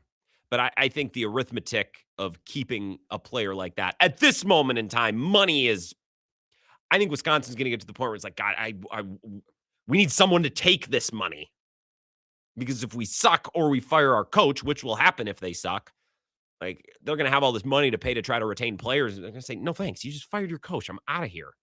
It's not money secondary. So I would love to get to a point where we could have this conversation about money being spent to retain talent in the football program. Because I think the money's there. Maybe not like on the level of Oregon or Michigan, but more relative to the football landscape than I think basketball at Wisconsin relative to the basketball landscape around the country. But I don't think money's going to be the biggest problem. I think it's going to be the team stinks. Jay Krebs says, you get rewarded by playing baseball right. It's not small ball. It's effort and playing the game the way it's intended. The Brewers' problem isn't a regular season problem. They just aren't talented enough to beat the Dodgers in the playoffs. I would be surprised if they don't win 90 games. Rick from Spencer says, Brewers 90 wins, rinse, wash, repeat. Yeah, I'd hold it. Well, they don't have the talent to beat the Dodgers. I mean, what teams do, in the National League? I know the Mets have spent the money. The Giants have certainly spent the money. A lot of good that's done them. The Jays were close, but they spend a pile of money too. So, look, you can hold, well, the Brewers just can't keep up with the Dodgers. Okay, well, then find me the team that can right now, and then I'll hold it against the Brewers. And the teams that are closest are spending bajillions, mostly to no avail. Mets, you're doing great, honey. David Stearns, you're killing it up there in New York. Let's take a break. Final thoughts on college basketball, final thoughts on the Brewers, and I'll give you a reaction to what Giannis said over the weekend and Doc Rivers' response, which Doc Rivers' quotes are mostly eye rollers. I thought he had a good one, so we'll get to that in the Monday mailbag at 5:50. So submit your questions. GrantBills21@gmail.com. This is the Wisco Sports Show with Grant Bills on the Wisconsin Sports Zone Radio Network.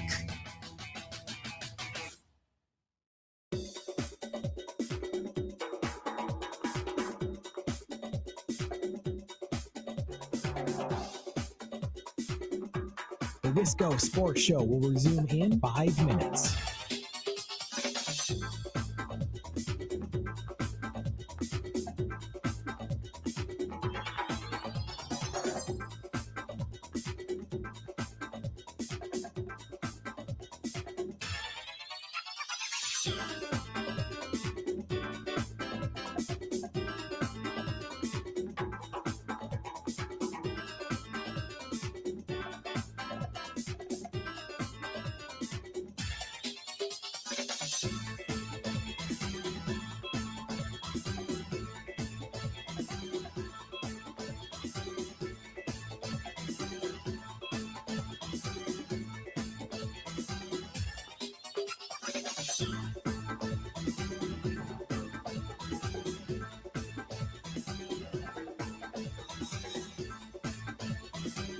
The Wisco Sports Show will resume in 4 minutes.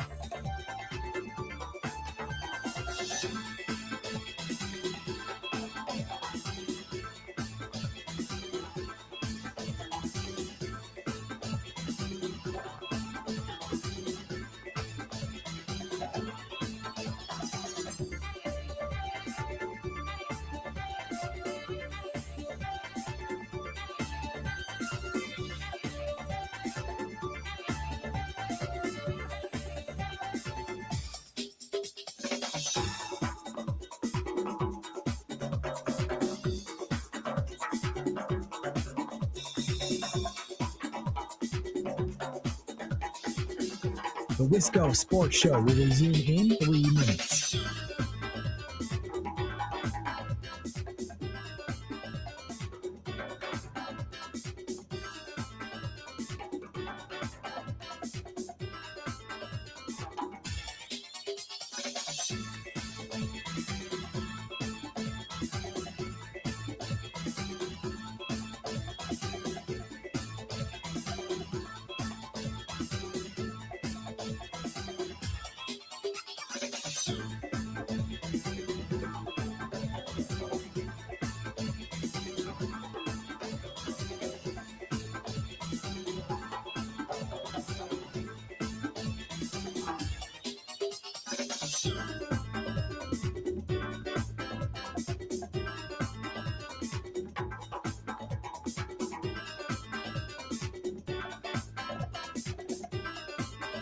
The Wisco Sports Show will resume in 2 minutes.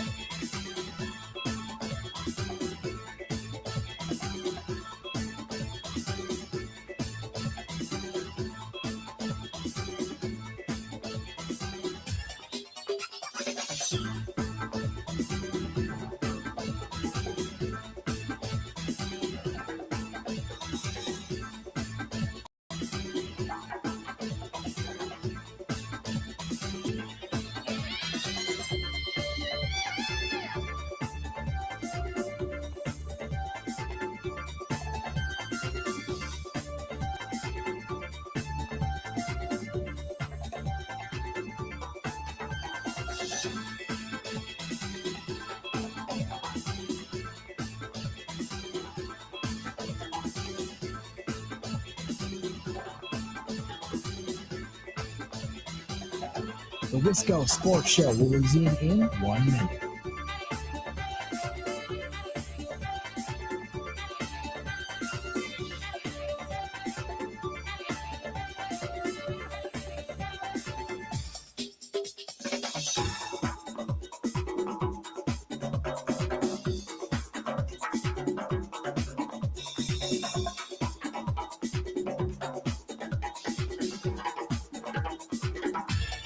The Wisco Sports Show will resume in 30 seconds.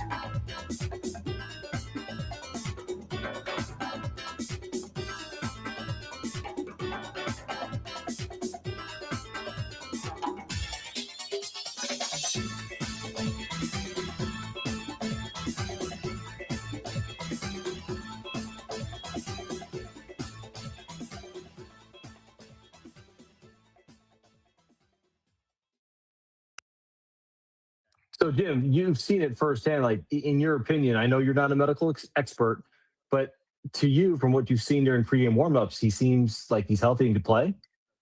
I mean, all I can go with is what I've seen in the past, and I've mentioned that to Doc Rivers maybe a week ago about these warmups, and I said, Doc, I've seen him look far worse in warmups and play games, and Doc perhaps rightfully said, oh, you're going to diagnose this from what you're watching. But I mean, I've been around the guy since he was 18 years old. I mean, I've seen him do things or not do things in order to play. And yeah, Dario, I mean, my amateur opinion, some of these warmups look like beyond healthy Giannis. I mean, he doesn't dunk in warmups. He doesn't move in certain ways when he's actually getting ready to play. And he's kind of putting it all out there for everyone to see. Jim Ozarski, the Journal Sentinel. That was on WISN with Dario Melendez. Just an observation. Giannis thinks he's healthy. The Bucks haven't cleared him. The Bucks also said, well, Giannis refused to participate in 3-on-3, which is a checkpoint when all these players return to play. They got to do 1-on-1, 3-on-3, 5-on-5. They got to go through these steps. And I think the Bucks are saying, well, he hasn't gone through the steps. So there's public back and forth between the two. I actually really liked Doc's comment on this. He was asked about it after the game. This cut, thanks to Mike Clemens, made its way to my email inbox. And speaking of email, submit your questions for the Monday mailbag. Do that in about 10 minutes. Last segment of the show. Here is Doc Rivers on this whole situation. I wouldn't know any of that. And that's the point I'm trying to make. Like, the league, they're not going to call me about this. They know I have no decision making in this. And if they have decided or started talking to us, this is the first I've heard it. So I don't even know that. Nor should I. But I just don't like that this is so public, and it shouldn't be. This is where grown men get in the room and they talk it out. Whether they agree or disagree, that doesn't matter. But this should not be public, and I don't like that. So the first half is Doc, saying, look, I got no power here. Don't ask me, which who even cares? I could criticize him for saying he's just trying to avoid blame and avoid accountability, which he probably is, but who even cares at this point? Who cares about any of this? I do find the back and forth between Giannis and the Bucks interesting. I do like that Doc said, look, this shouldn't be going on publicly. If Giannis has such a hair across his ass to play and to do this, then he can address that with the Bucks, and they can do it behind closed doors until they figure it out and reach a resolution. But don't talk about it and then go out and tell your sources separately. Shams sharing, this is what he tweeted. Giannis Antetokounmpo's goal is to play with his brothers before the season ends. Giannis is trying to ramp up this week. From my understanding, he wants to play with his brothers before the regular season ends. He's making it very clear behind the scenes that is his goal. So I guess, look, Giannis, do you want to play because you're a competitor and you're a basketball player and no other way? Okay. Or is this I want a cool opportunity to play for my brothers who are on the team because of me, which I don't have a problem with, because if keeping Thanasis at the very end of the bench is the price to pay for Giannis being on your team, then you do it. And anyone who raises a stink about that is just so, well, they got to keep Thanasis at the end of the bench. Yeah, can you name me the 10th guy on the bench? I can't. So I'm not any better. But I don't complain about Thanasis being there. I think a lot of people in Wisconsin are like, well, they got to keep his brother on the team. Like, oh, I'm sorry. Is there a player in the G League that you're specifically wanting to get a look at? Well, no, it's dumb. He sucks. Yeah.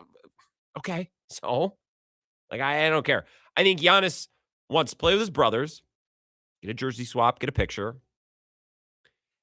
And while that seems like a noble enough cause, and while it does seem like an easy enough thing for the Bucks to grant, you do understand what the Bucks are currently dealing with.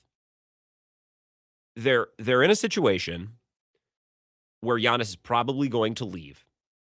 And I think deep down the Bucks are preparing for it. I think they're ready to be done dealing with this. I think the Bucks are ready to be done internally, going into each offseason with the gun against their head, saying, what do you got now? Dance. John Horst kicking him. Dance for me. What do you got? Okay, well, wave and stretch Dame. Jeez, all right, fine. We'll sign Miles Turner. He's not any good, but like if that's what it takes, man. Like I think the Bucks are ready to be done doing this, and I think a part of why Justin Garcia, and I think he talked about this when he was on a couple weeks ago, the reason that Bucks ownership sat down with Ramona Shelburne and said, we're going to trade him or he's going to extend, was to make it very clear ahead of time, we're not going to drag this out throughout the summer. You're not going to survey the landscape. You're not going to go back to Greece and, we'll all see what you do. Like, we're going to sit down early on in the summer and we'll present a plan to you, Giannis. We'll say, okay, if you want to extend, here's what we're prepared to do. We are prepared to deal this pick for a package like this. We are prepared to sign this. We're prepared to do this. But before we do any of it, you need to sign on the dotted line. This isn't we're going to move mountains and then you decide if we're worthy. We'll present our plan to you, and if you don't like it, we're going to trade you. And at that point, the Bucks are trading the most important player in generations, since the early 70s at least. He'd probably be the greatest Buck of all time. Well, Kareem, yeah, but come on. Like, Kareem was here. He won a title. It was forever ago. Giannis is to be a more decorated player as a Buck. And they're going to have to nail this trade. That's what's looming, regardless of how the season ends. And while allowing Giannis to play a couple regular season games with his brothers seems like a noble, well, why can't you just let him do that? Well, sure. It seems very easy until Giannis goes out there and blows his Achilles. And then how stupid and then how dumb does it? Because for the next 50 years, all anyone is ever going to say is, well, remember when the Bucks that one time Giannis wanted to play with his brothers, so the Bucks let him, and then he blew his Achilles? So I know it sounds easy enough. I see a lot of people on Bucks Twitter, mostly the adults because the children have tuned things out. Most of the adults are saying it's not that big of a deal to let Giannis play his final home games in Milwaukee in front of the crowd and to play with his brothers. I understand it's not that big of a deal. But I also appreciate the Bucks saying, you know what, dude, like enough. They're on the team. You get to be with them. We've taken care of them. We've done everything. We're to the point now where we can't risk that. And if that's the path the Bucks decide to take, and it seems like that's the path they're taking, then I support them. And also Giannis, like, hey, man, you're making hundreds of millions of dollars. You get to be with your brothers. Sorry you can't play a ceremonial game with them. But at a certain point, there's limits to everything, man. Like, I don't know. And if the Bucks want to let him play and he suits up with his brothers, I'm not going to kick and scream and make a huge stink about it, but it's probably responsible to not. Let's take one call here, and then we're going to pause for the Monday Mailbag in our final segment. Submit your questions, grantpills21gmail.com, Wisco Sports Show. Who's this? Richard, how are we doing, sir? Good evening, Richard. I'm well. Excellent. So just to kind of piggyback on what you've been saying, I think the other piece of this puzzle is the overarching notion of sometimes the teams need to protect the players from themselves. Mm-hmm. Giannis is a hardcore, I want to play, I want to do whatever it takes to win. He's said that over and over again, and he's proven it in the playoffs when they had their championship run and wherever. And it could very well be that he can't see the fact that keep getting these calf injuries. And to your point, if you're not ready and we put you out there and you blow your Achilles, you're not playing for a year, and that's going to destroy you. Yeah. Not even implicating the whole idea that it's going to ruin the Bucks' chances to get a high level pick for him or whatever that entails. But he will kick himself for a year as he recovers from an Achilles injury that could have been prevented if he just. And how much of this can we even say is, or why don't the Bucks say, hey, we're just following what the doctors are saying?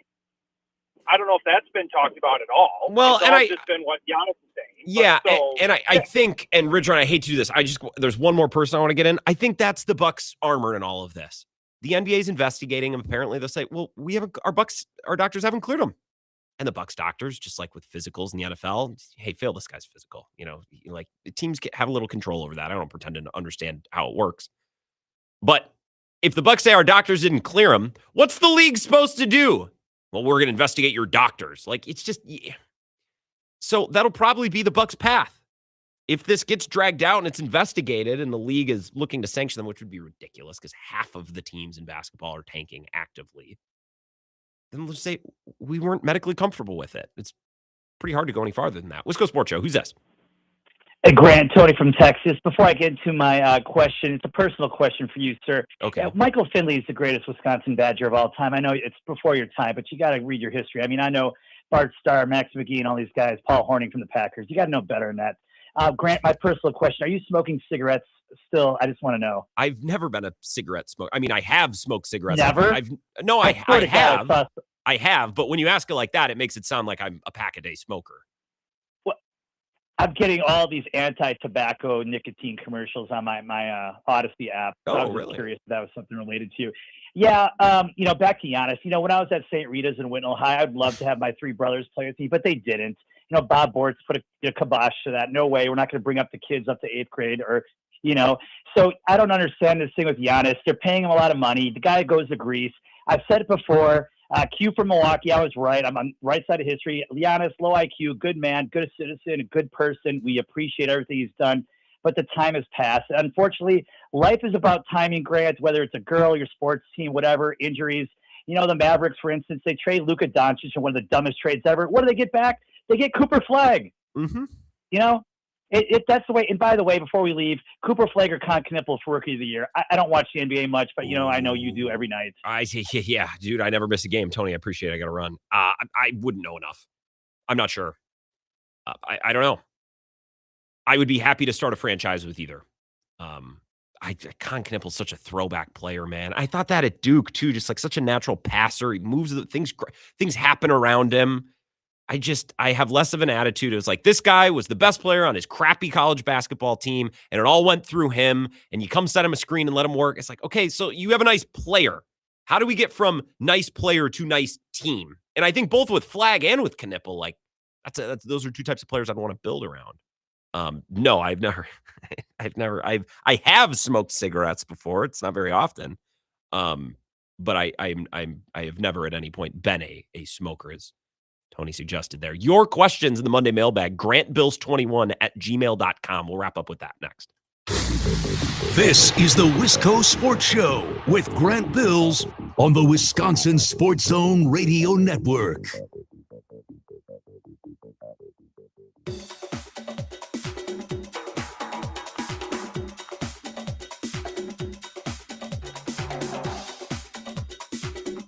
The Wisco Sports Show will resume in 3 minutes.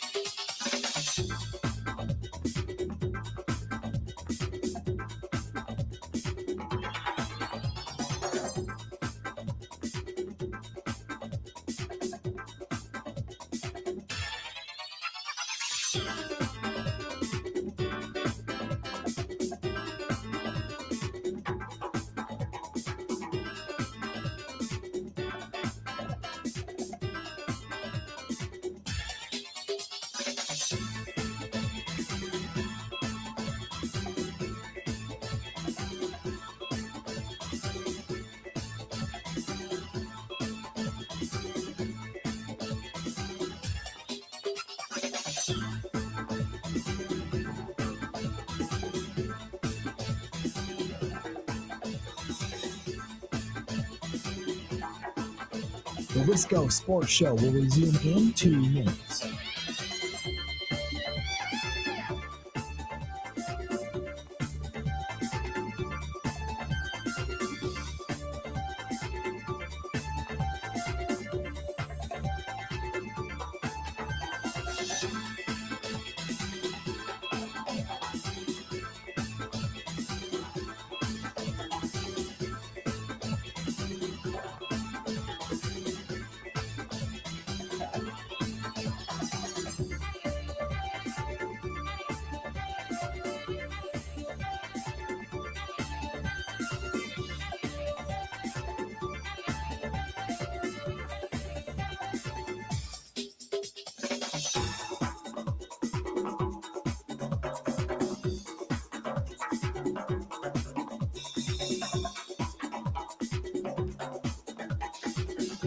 The Wisco Sports Show will resume in 1 minute.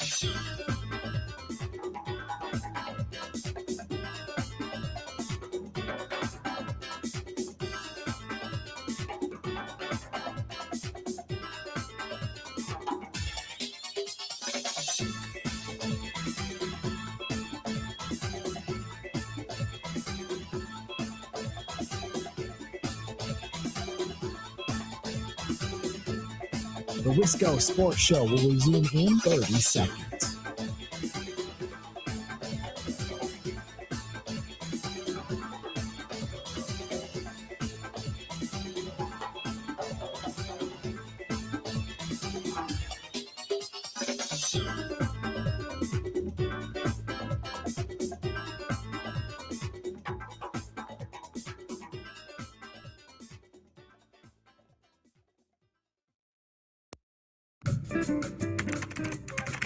Because the mail never stops.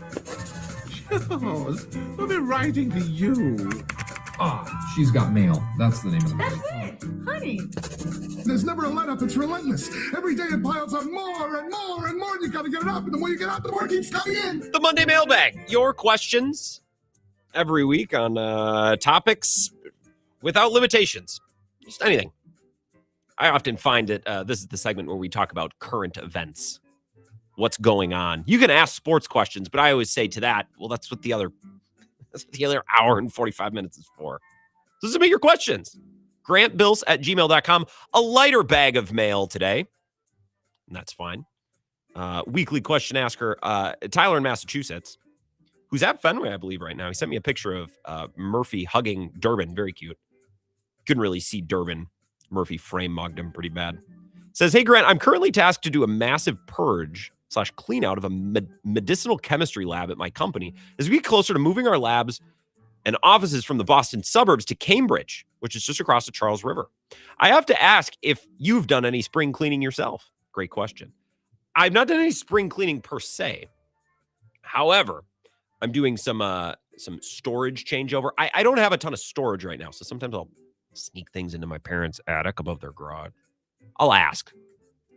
So this weekend, I swapped out my skis and one ice fishing thing and grabbed my golf clubs and my bike. So not cleaning per se, more of a switch over. I also am going to Sun Prairie tonight. I'm hoping to buy a new golf bag on Facebook Marketplace. I'm very excited. I'm going to listen to the Brewer game on the way. My golf bag's falling apart, just literally falling. Like I cannot use it. The clubs will fall through the bottom. It's just so old and decrepit. A lot of golf bags on Facebook Marketplace, by the way. It's a buyer's market. I didn't haggle on the price. A pretty reasonable price. I'll go see it. Make sure it's as advertised. Goose Eggs, Lee in the Western City says, I didn't realize you played basketball in high school. I didn't. Our tournament used to be on the Wednesday afternoon of Hog Night Eve before Thanksgiving. The alumni beat up the high school players, then would crush beer and whiskey like sailors on weekend leave. What's your tournament format, and how did you personally? Let me know if you want to play in our Sunday night open gym. I do not. I did not play basketball in high school. But we have an alumni tournament. It's more like a reunion thing. I was a runner, swimmer. I can get up and down the court, but our team, we lacked a little skill. We beat the class in the year after us, so that was nice. And then we lost to another team. Although in the second game, I think someone blew their Achilles. We didn't get an official diagnosis, but that was not good. I think that thing was toast. But nobody on our team got hurt. I made a jump shot, ran around, had fun, went to the bars afterwards, saw friends, which is the whole point. Went to church on Sunday. There's a thin, as Jimmy Buffett once said, there's a thin line between Saturday night and Sunday morning. And I walked that line nicely this weekend. The Brewers and the Red Sox are through one, or the top half of one. Contreras and Yelich got to second and third with one out, and then Garrett Mitchell, God, why do I start saying nice things about him? Struck out. Just got to put the ball in play, brother. Just put it in play, put it in the air, put it on the ground. You're not going to get doubled off. There's no force. Strikeout, as did Jake Bowers. So nice. Head to the bottom of the first. Enjoy Brewers Red Sox tonight. I will be back tomorrow night at 4. We'll continue to talk about the Blackwell thing. I think now we turn our eyes, our nation turns its weary eyes to Nolan Winter to see what's going to happen there. So more portal news tomorrow. We'll talk Brewers Red Sox tomorrow. And Dexter Lawrence requested a trade today. That's kind of a sneaky, interesting NFL story. It's not going to have the sex appeal of a wide receiver or a quarterback requesting a trade, but really good player. So all of that tomorrow night. Enjoy Brewers Red Sox.